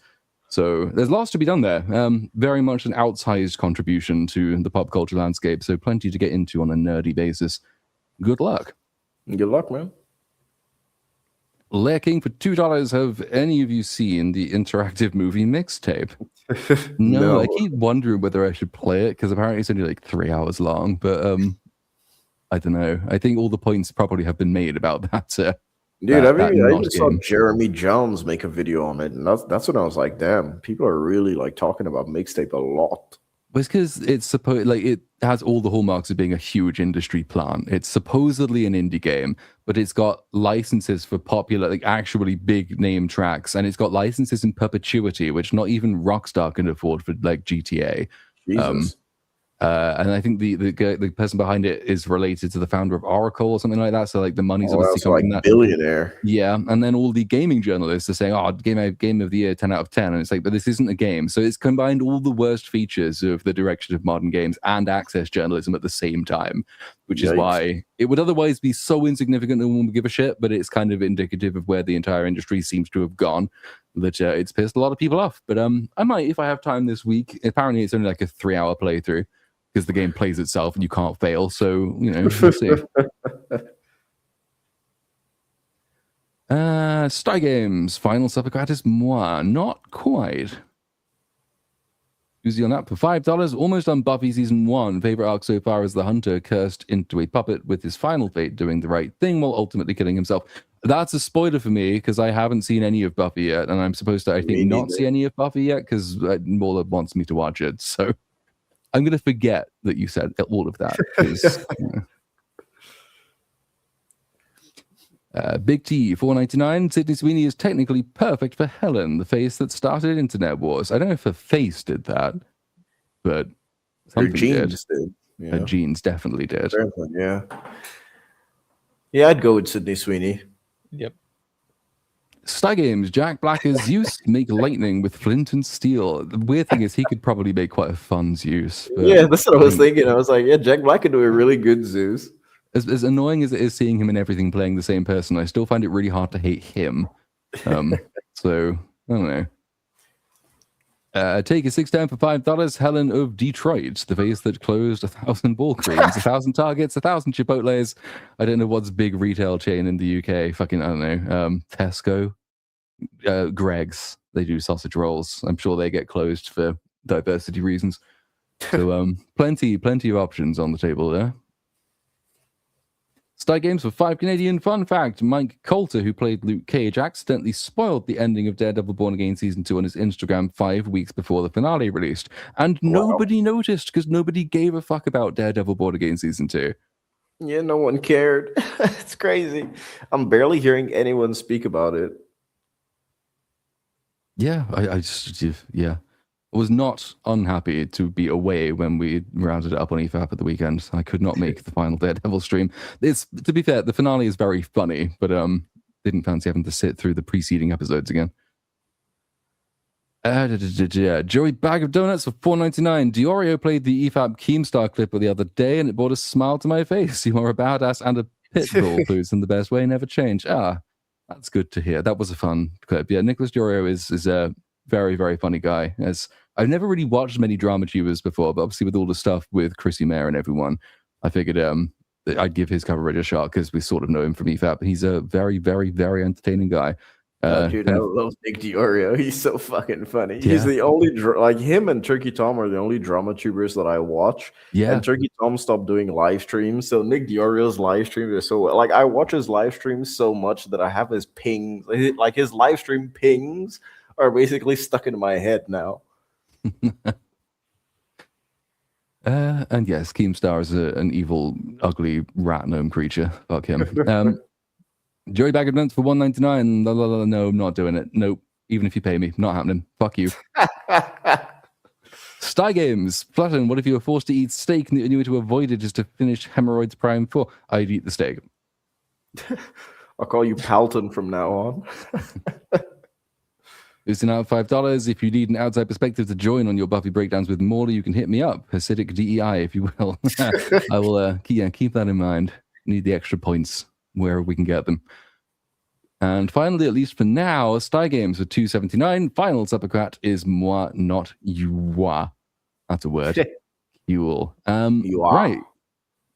I guess it's just finally time to figure out what everybody's doing with their lives for the remainder of this week. Uninspired, what are you working on? What can we see from you? Nothing much, man. Probably next video in in a month's time, basically. So yeah, next week's BSUP is gonna be. I'm gonna be very groggy because I have the huge Mardi Gras festival in my town this weekend. You're on like a 4-day bender, aren't you? Oh yeah, dude. I'm gonna be partying nonstop, morning, afternoon, and night from Wednesday night till Monday, probably Monday afternoon. So yeah, ladies and gentlemen, wish me luck. It's gonna be fantastic. The town population is going from 150,000 to apparently this year they're looking at 1.4 mil. So yeah, it's gonna be a very, very, very fun weekend. So yep. Damn. That's pretty much it for me. Yeah. Enjoy see that. you guys next week, chat. We'll see if you survive.